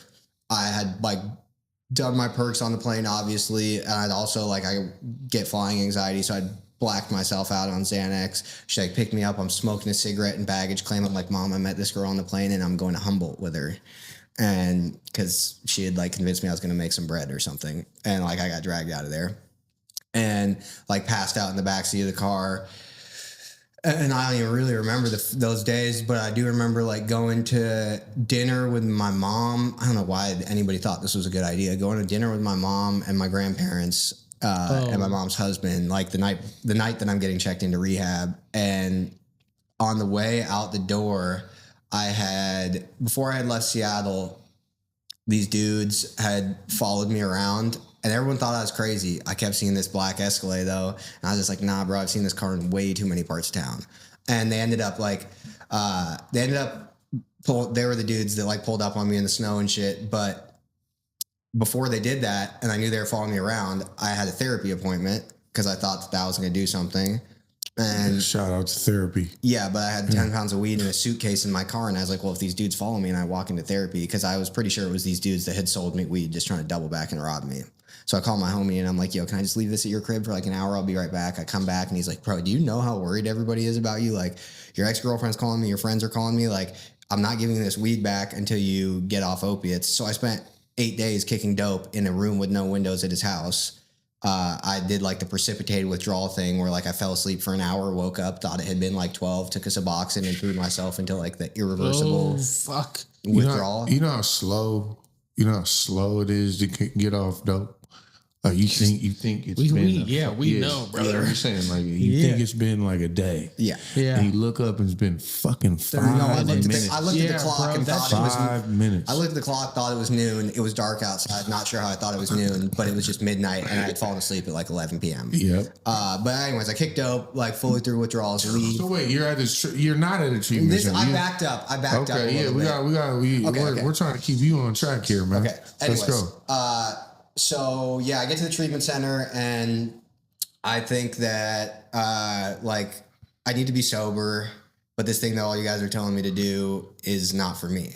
Yeah. You know, like I really still believe that like on the surface, I like it probably presents as like I think I'm smarter than you, or I'm going to figure something out that you're not. But really, I'm just like afraid of having to do this, and I need to do it a way that like seems more comfortable and for you. Yeah, like self-will. You want to run it. Yeah, like I don't want to have to go speak in front of people at meetings and look stupid. Yeah.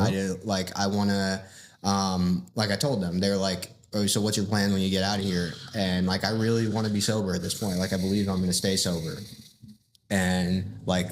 The definition I've now learned of sober, where like nothing is in me. Yep. And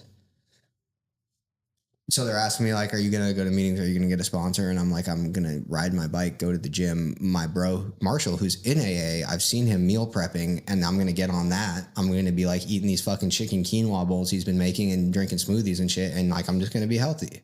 Yep. Because I don't know yet that like I have like the right. It talks about like how when I put something in my body, I can't stop. But if that was the problem after 30 days in rehab, and if I just stay healthy and don't pick up a drug, I won't have this problem again. Exactly. But like I don't know yet.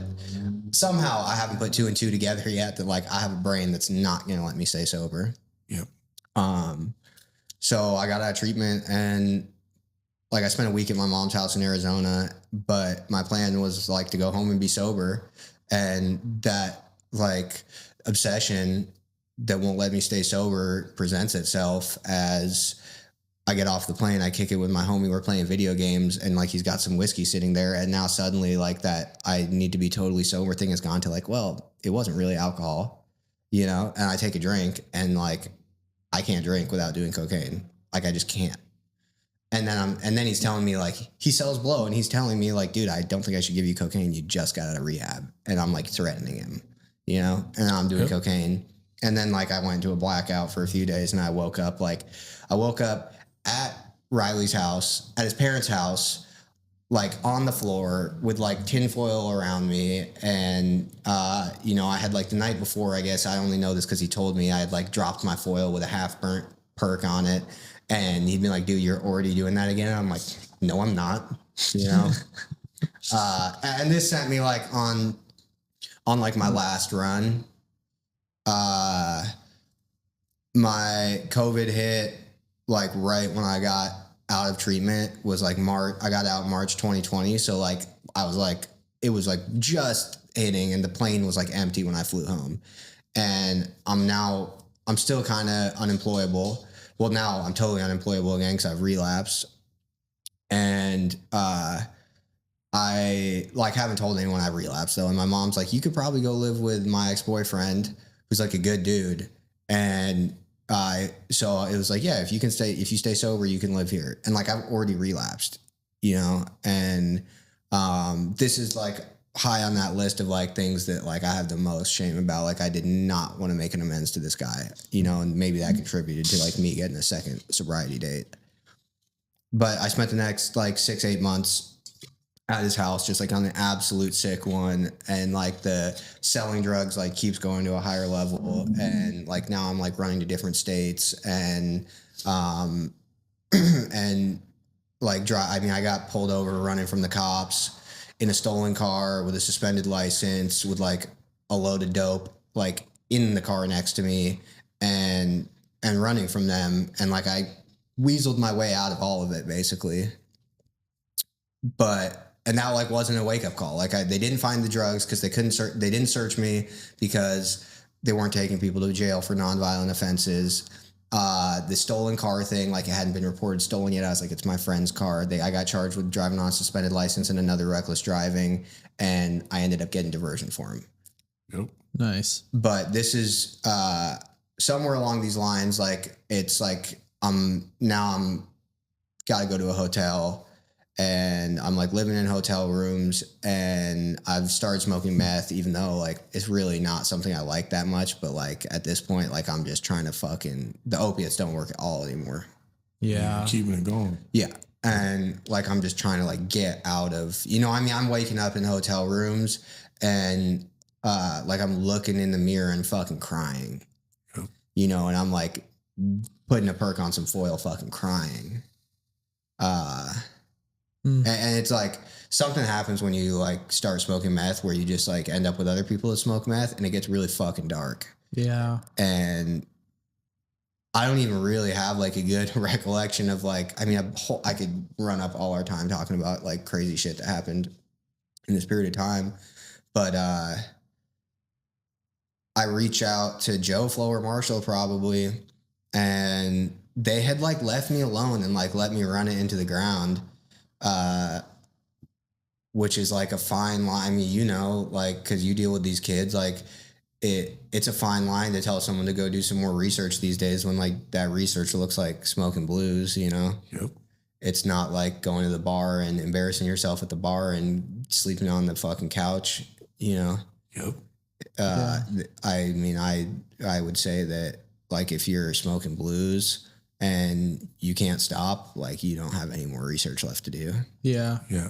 You're just death. Yeah, I mean, like, basically, like, if you're addicted to opiates and you get sober and you do opiates a second time, I would say there's no research left to do. Yep.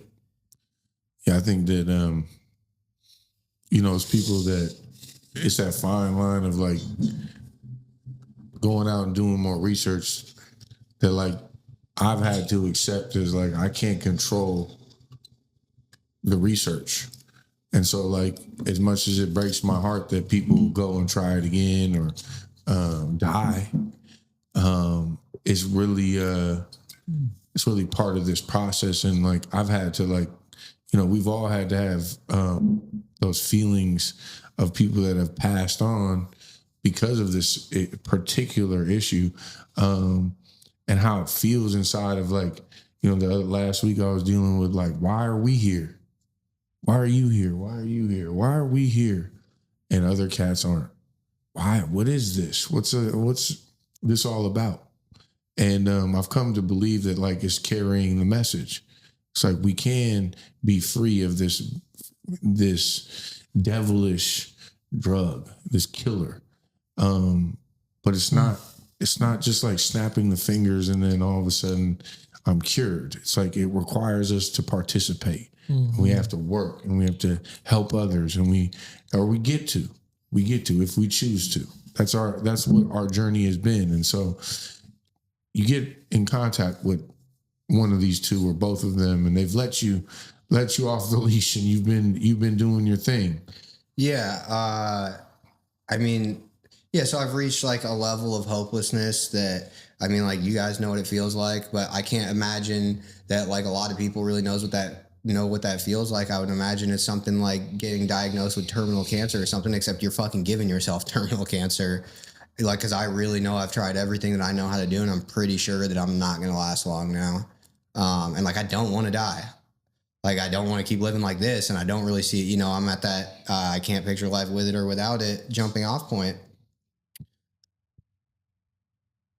But, like, man, I don't, like, and this is, like, kind of the essence of a spiritual experience to me. I mean, like, and I got a kind of constant evolving spiritual experience, like, anytime I stop and think about what my life looks like today.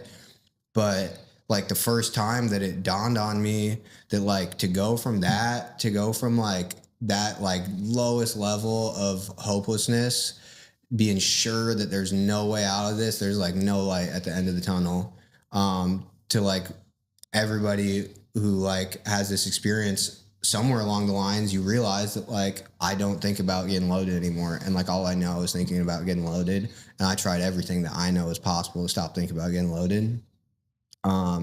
And like you're talking about, like, I don't know why, like, my homies didn't make it, or they're still out there and I did, because, like, I didn't do anything better than them or smarter than them, or like, I never figured anything out that they didn't.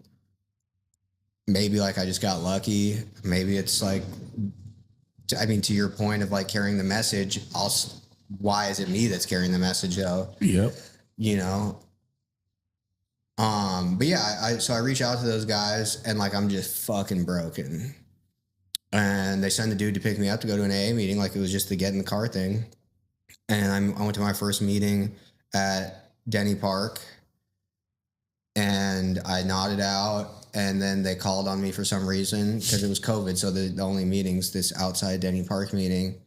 And I just remember being like, I don't know what to tell you guys other than, like, if you tell me that licking that dog shit that's right there will keep me sober, I will do it right now.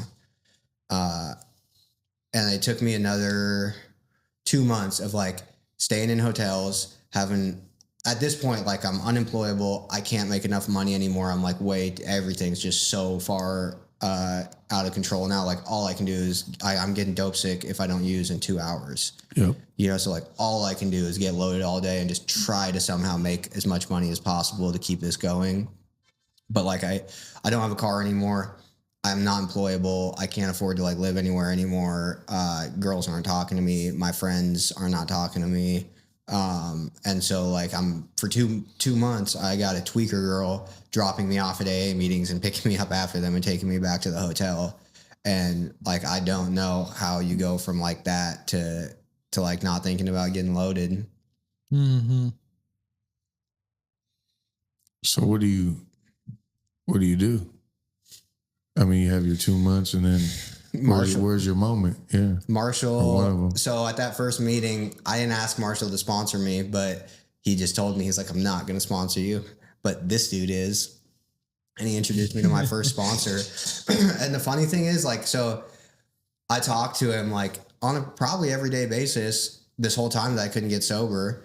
And I'm like living in some really dark situations, but I'm still making it to the meeting. And I think like at this time, if for nothing else, like I felt like I was going to let this dude down if I couldn't, like, cause he told me, he's like, it's cool that you're coming to meetings and that you're calling me, but you have to get sober too. Right. And like, I felt like if I couldn't get sober and like just do what this dude was going to tell me to do, like I was going to let him down. And like, that was like the only thing I had left at this point was like, here's one person who's like, for some reason willing to pick up every time I call him. And like this dude's willing to like do this with me. And it's been a while now since like I've had any interaction like that.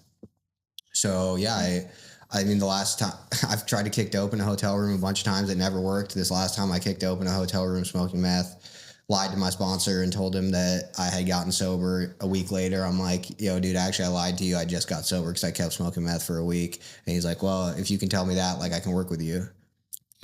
Yeah, I think that, one of the things that we're going to get clear here is that when you're honest, and you clear those deep, dark secrets, like there's like this freedom that comes from it. And then there's these people that we have met through the process that like, when you tell them this stuff, they're not like, shame, like you're like, get out of here. You're a degenerate. You don't belong. You're a liar. And I think all my life, or a lot of my life, that fear of like, well, what if I were to tell the truth? Like, if I were to tell the truth, I know that you won't like me. You'll have judgment about me. Same with you. And so then I'm just going to give you maybe pieces of it or not tell you the truth at all. But when I got to where I was, telling the truth and then having people just be like, I can relate. I know what that's like. Or like, I can't relate, but I can understand where you're coming from. It was this light that came into my spirit that was like, wow. Like, there was this freedom, like I think that was one of the things that my whole life I've just hidden myself. I wanted to portray someone else so that people would like me. And so by you telling your truth, it like changed. It sounds like it changed your trajectory. Yep. Yeah. Monday night, this girl at the meeting I was at, like, got called on, but then was like told on herself and was like, because she had X number of days before this, couple months or something. And then it was like, I have one day today, and I've been taking my prescription wrong. And like, sitting in that seat doing that, like you feel like you've really fucked up, but like that might be the most important thing that you're ever going to do. That might be like that might be the best moment of your life. Yep. 100%. Yeah. So, man, take us through some exciting stuff that's happening in your sobriety, man. So you get sober. Sounds like. Yeah. So, and this is right. This is my first go around getting sober, and it's weird because like I've got whatever my sobriety date's a couple days, 2 days after yours, 3 days after yours. First. Like I've got 3 years of continuous sobriety. Yep. And like that's what I claim, but like really, like I haven't done any drugs in 5 years, and like I had this period of time where I took kratom, but like I didn't lose like everything this time. Yep. Like I had worked the steps, and like I worked the steps to the best of my ability at the time, which was like I couldn't put everything on an inventory. I couldn't make amends to like my mom's ex-boyfriend that I owe like 30 grand to, that like today I pay off. But like I wanted to like get my life restored. I wanted to like have girls talk to me again, be employable again. And those things happen. But like I'm the dude that they describe in the book that like without a spiritual solution, I'm fucked, and that wasn't, like I had come to do a first step. Like I know that like I need to be sober. And I also like, I can kind of do a second step. Like I know that I can't keep myself sober, but like I'm not willing to. I'm not opposed to it. I didn't grow up religious, but like I was so broken down that I wasn't opposed to any of it. But I'm also like not surrendered to that idea enough to be willing to take any action towards the spiritual aspect of that program. And like that led me to coming up on 2 years being sober, and like life, I can't handle life. I can't handle my girlfriend not doing what I want. I can't handle my coworker. I can't handle like if I drop my fucking wallet on the ground. I can't, like I'm fucked up for 2 weeks about it. And like my best friend died in this period of time. Not that that has anything to do with me being able to stay sober or not. But like, I didn't get the things that the book says. The book didn't say anything about me becoming, I mean, maybe it does, but it didn't say much about like a car or a girlfriend or money in the bank. Like I didn't get like free from like what's going on in here. Yeah. Yeah. So then the kratom gets introduced. Right. How were you taking it? Were you like pilling it? Yeah, bro. Mixing the powder up is way too disgusting. It also just fucking makes, but it also makes a mess, dude. You got kratom powder on everything now, and like I got a Looks girlfriend. like heroin. Like, what are you doing with this plant dirt? Yeah, so I've moved to Texas to date this girl. Now you're in Texas. Wow, we jumped. You've been all over around New York. Around a year, trying to really get away from this shit. Well, around a year and a half, so I had met this girl through a mutual friend in Seattle, and we like dated long distance for a while. And I moved to Texas, but like I have to hide from her that I'm doing kratom. Yeah. And so like I can't fucking just be willy-nilly green powder all over the place. Like you think you're just gonna, you probably thought you were gonna like get it in the cup, mix it up, and it wasn't gonna get anywhere else, but I'm sure that didn't happen. You probably end up with kratom all over. I'd wash the capsules in my pants though, and like the capsule melts to the pants, and then you've got like little rock hard green fucking shit all over the place. And disgusting. Matcha, brother. What? It's matcha, brother. Yeah. I mean, but that's actually kind of how it all fell apart. So like I found myself back in the place where like, I don't want to be doing this, but like, I just keep kicking the can down the road of like, there's never a convenient time to get sober, you know? Yeah. How many people do we know that it's like, I'll go to rehab when I just like get a little bit more money in the bank, or like when the fucking rehab in Hawaii is available, or whatever, and that day's not, like I've told my homies before, like my friend that's like, dude, I gotta wait for summer so that it's nice outside, and because being dope sick in the winter sucks. It's really hard. But like I gotta wait for summer, and I'm gonna like go to this tropical place. I'm just gonna hit the gym. I'm just like, I hate to break it to you, bro, but that day is not fucking coming. Yep. Yeah. And that's what was happening to me on the kratom. Like, and even worse, like, so like I was saying, I didn't like crash out this time. Like nothing fell apart. But like now I'm like, what is wrong, right? Because like I've stayed sober, and I've like, I don't understand how I haven't done this work well enough. Yeah. And it's like, how do I find myself back here again? And like, yeah, I just keep kicking the can down the road of like, oh, I'll get off the kratom, And my girlfriend finds like a pouch of kratom capsules in my pants pocket and is like, you want to talk about this? And I was literally like, no,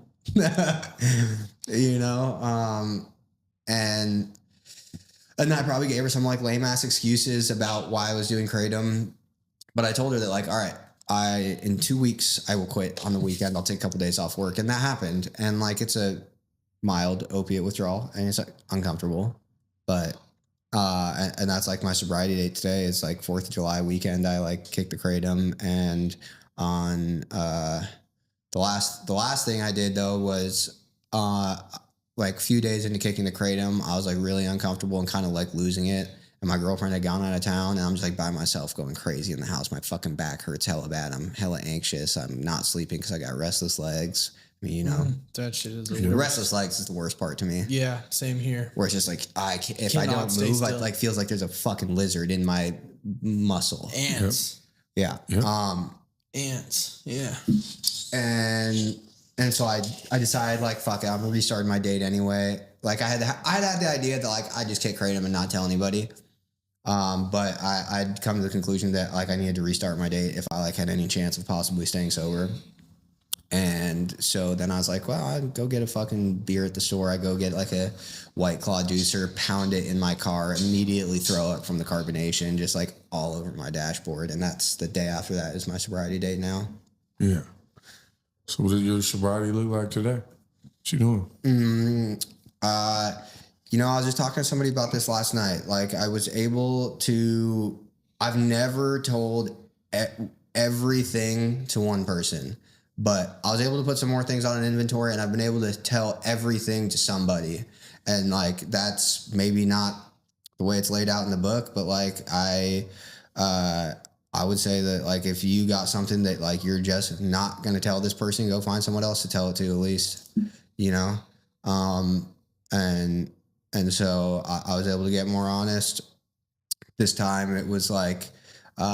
Not start with the amends to get your ex-girlfriend to forgive you. Start with the amends to the people you owe money to and the people that you have like, it's kind of like, it doesn't make sense. Cause like I've made amends to people I've done horrible stuff to, but it's like kind of already out in the open. And it's like, I don't have a deep shame about this. And then there's just like little shit that like, I have like really deep shame about of like, I can't face this person.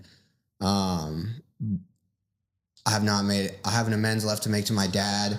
I'm sure I'll have some more that'll pop up that I'll remember, but like I've more or less made all my amends. I have ongoing financial amends. I think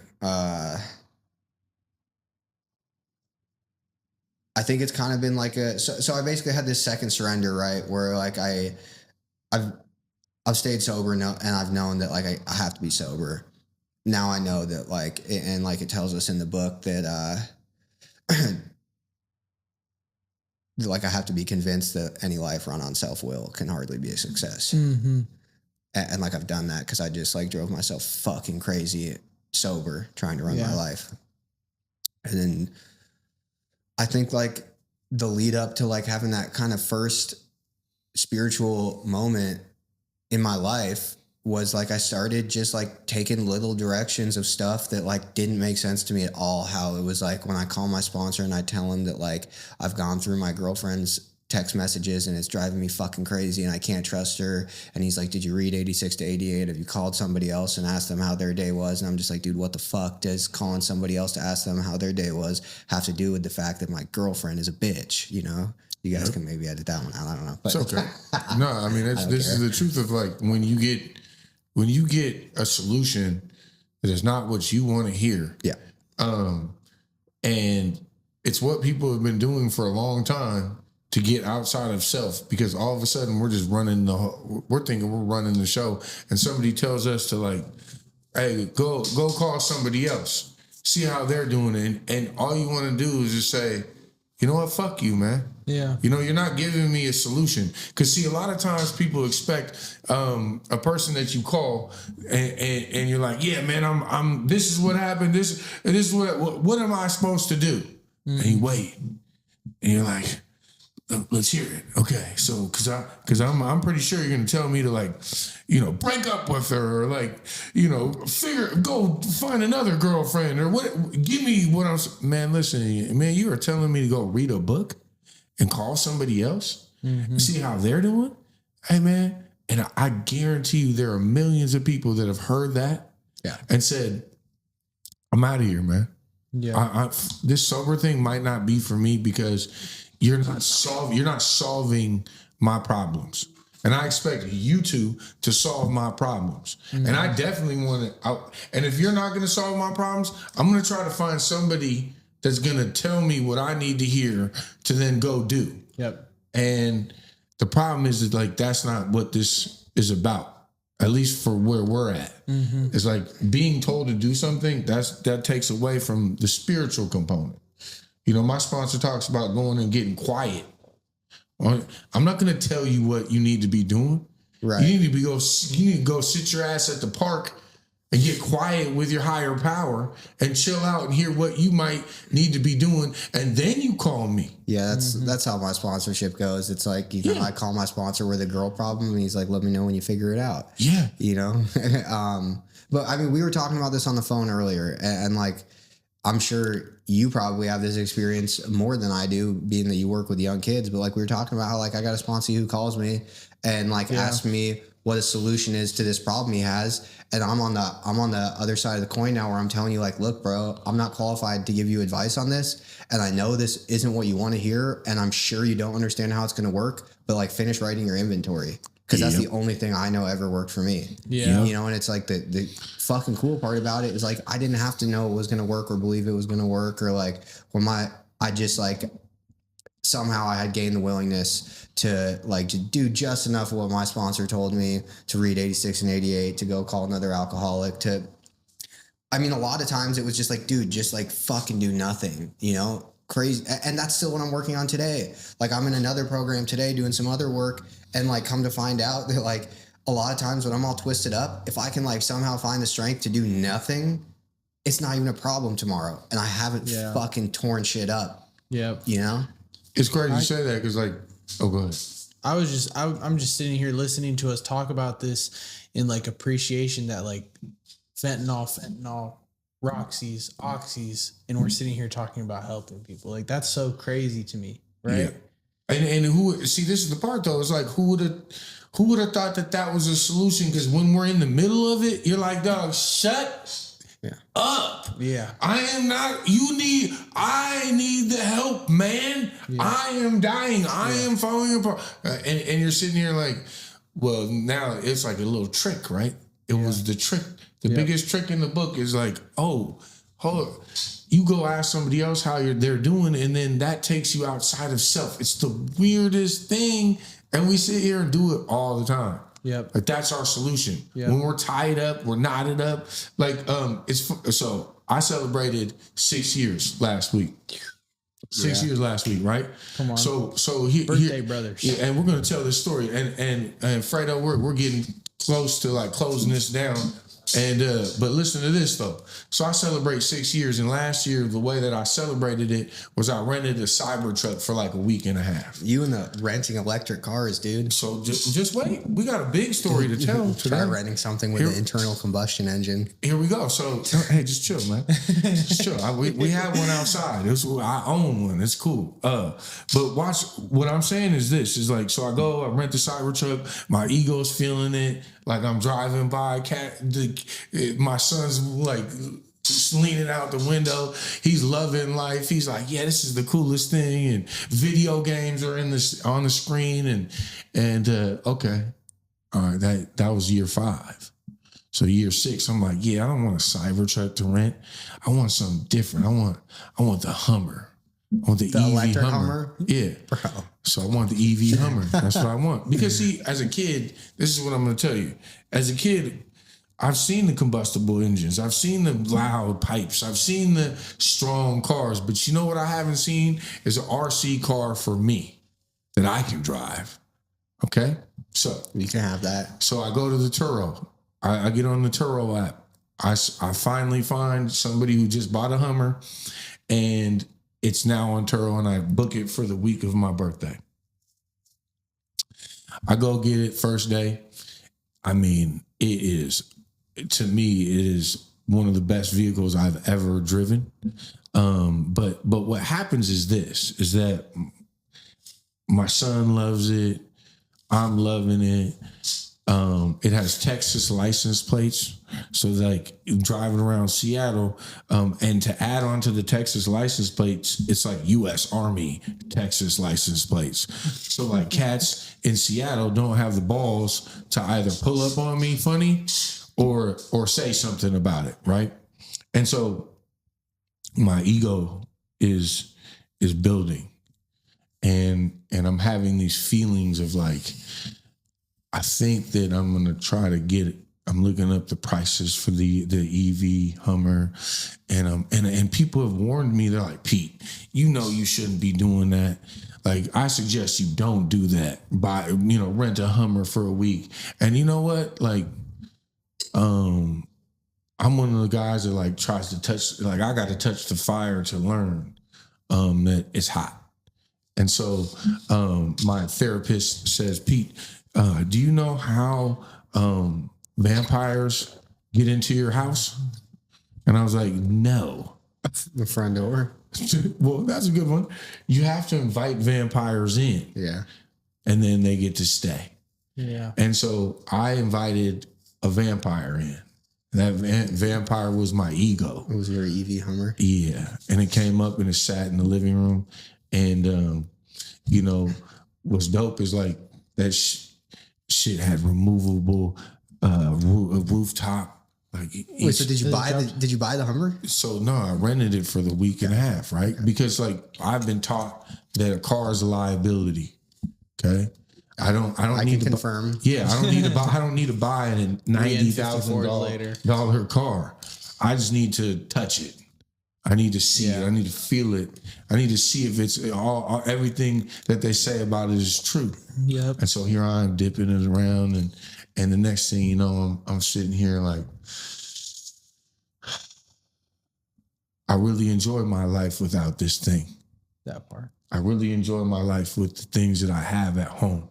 Mm-hmm. And like I have a home, I have a wife, I have a son. Yeah. I have money that I can go to the grocery store and buy anything that my family needs. I have a job, I have friends, I have sobriety. And like, so today I go and I return the car. And I tell you,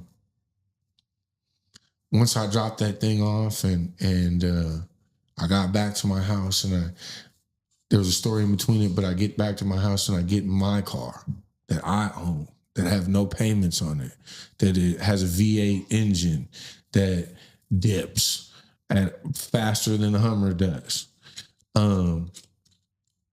My life shifted. Yeah. There was a shift because all of a sudden I had accepted like, this is my beautiful life that I have today. Mm-hmm. And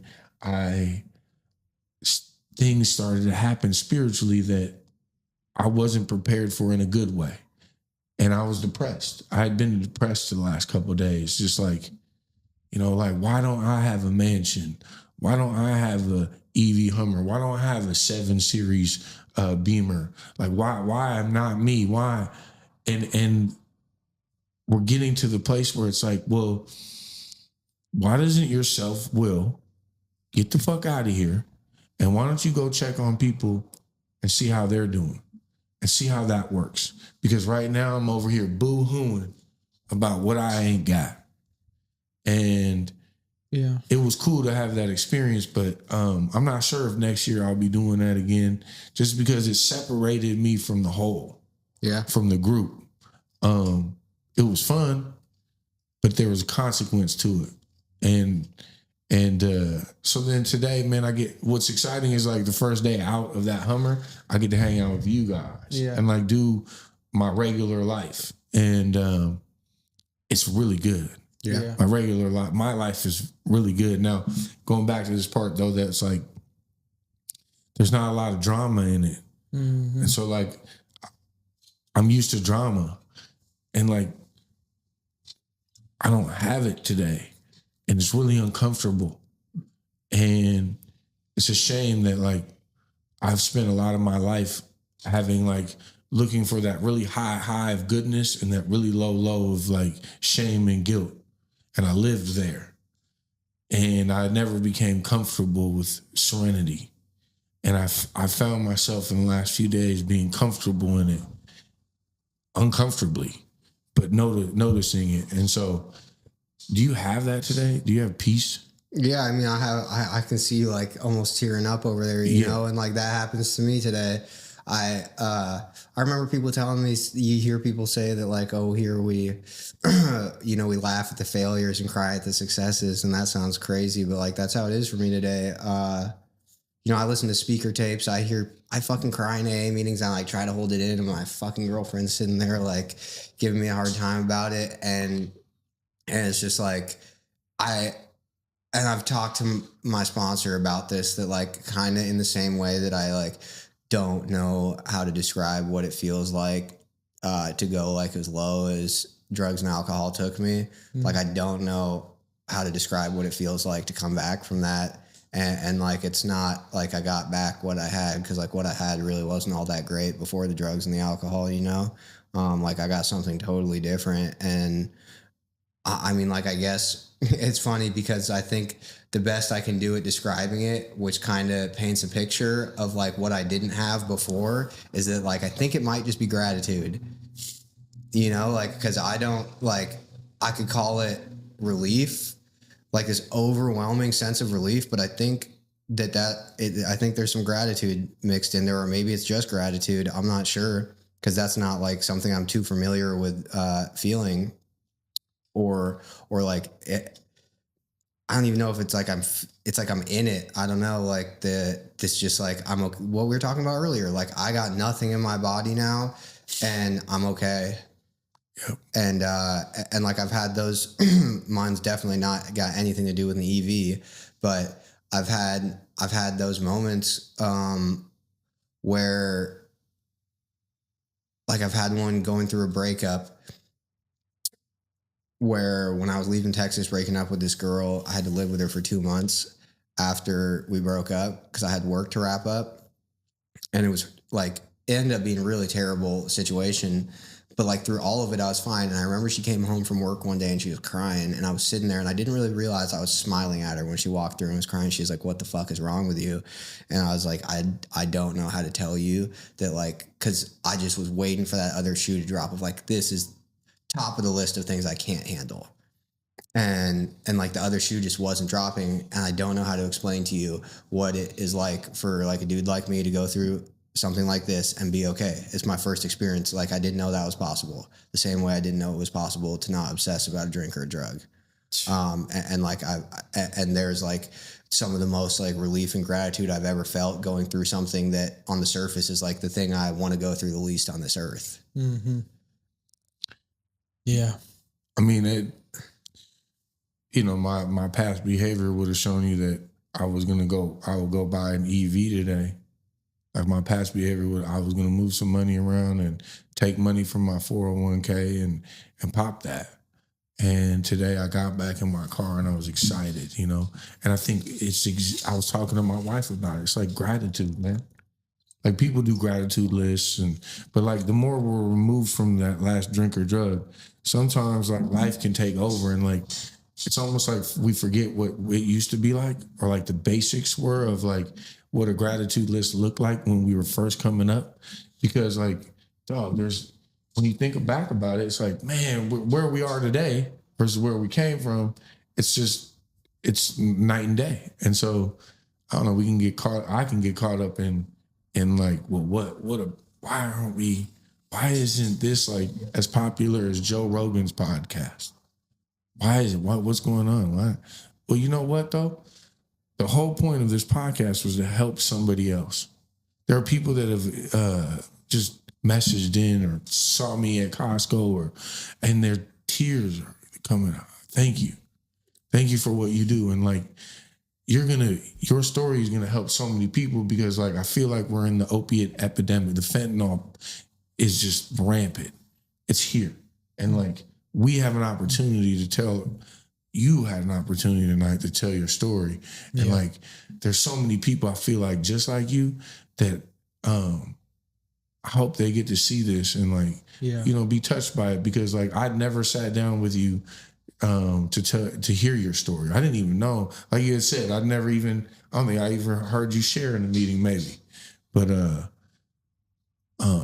as we wrap up, man, you want to give any last bits of information or a shout out to some, like what people? Yeah, I guess I got two things in line with what you were just talking about. You know, I watched Seth's interview with you guys, and when he went to Nathan Hale just like me, and I've never talked to Seth. I've seen him around, and I walked up to him after a meeting. And I was like, dude, it's just funny. I was telling him the same thing we were talking about. I was like, it's funny how nothing changes a few generations later. I'm doing the exact same thing at Hale Hill you were talking about doing at Hale Hill. And then like, he's like, bro, are you going to the international convention? I was like, nah, I want to, but like everywhere is too expensive. And then like him and Aiden give me and my girlfriend a spot to go up to the international convention, you know, and like we're friends now, and like it opens up, like, you know, so that happened because I watched that episode with Seth. That's filthy. Yeah. I didn't even know that first part. That's why in the works when you saw me walk up to him, that's what I was telling him. I was telling him like, oh, I watched your shit, and I did the exact same thing as you 20 years later. less DUIs, no DUIs. But they can't give you they can't give you perky DUIs. They probably can, but yeah, I guess the last thing I'd say is that I've seen some other people after me that I was sure were fucked, come in here and you see the lights come on and they didn't do anything special. I didn't do anything special. And I guess I'd just say that if you found yourself in a place where you want to stop drinking or doing drugs and your ideas aren't making that happen, and so you've come to the conclusion that you need help from somebody else to just show up, whatever it's going to be, if you've come to the conclusion your ideas don't work, then don't go ask for help and bring your ideas with you. Just try to do your best to quit thinking, maybe even quit talking and just do, because you got yourself in a position where you've come to the conclusion that you need help from someone else. Yep. Or something else, and every time that I've been able, I mean, granted, I have to get direction from the right place. I'm not going and asking for help from, the dudes that don't have the answer, the dudes that are stuck in the same boat as me. But if I'm getting these suggestions and directions from the right place, all the freedom I've gotten has been on the other side of doing some things that I didn't want to do. I didn't know how they were going to work. I probably didn't even believe they were going to work. Even if I believed they worked for you, I didn't think they could work for me. And especially the ones that I really didn't want to do for whatever reason I thought I didn't want to do. It was really just because we can boil everything down to I'm afraid that you were talking about if I'm honest, I'm afraid of what, that you're going to know the truth and you're not going to want to be my friend, be my girlfriend. So now boil it down a little more. I'm afraid that I'm not going to get what I need to be okay, which is, and every time that I can somehow take some action with that fear there, there's something really good on the other side. Yeah. Man, that's a good way to cap it off with a cherry right there. You've been great, bro. Yeah. Fire. What's up? You got anything? I just want to say thank you, bro. It's been our pleasure to have you on this here. Has been fire. Thanks for having me. Yeah, this is a dope ass episode. Man, it's this one rolled really freely. Man, thank you, man. I appreciate it. Around the clock. Oh, yeah, the clock stopped. No, Fredo's back there. We appreciate you, Fredo. Yeah, shout out Tahoe. Yeah, Color Studios, man. Shout out Tahoe Water. Man, you got your cologne out here. Check it out. What's it called? It's Bad Boy. Yeah, no Diddy. Anyway, episode 22. Some people, man. Anyway, we love you. Let us know if you need anything. Yep. We're here for you. Sober Champs, episode 22 out. Thank you. Bye-bye.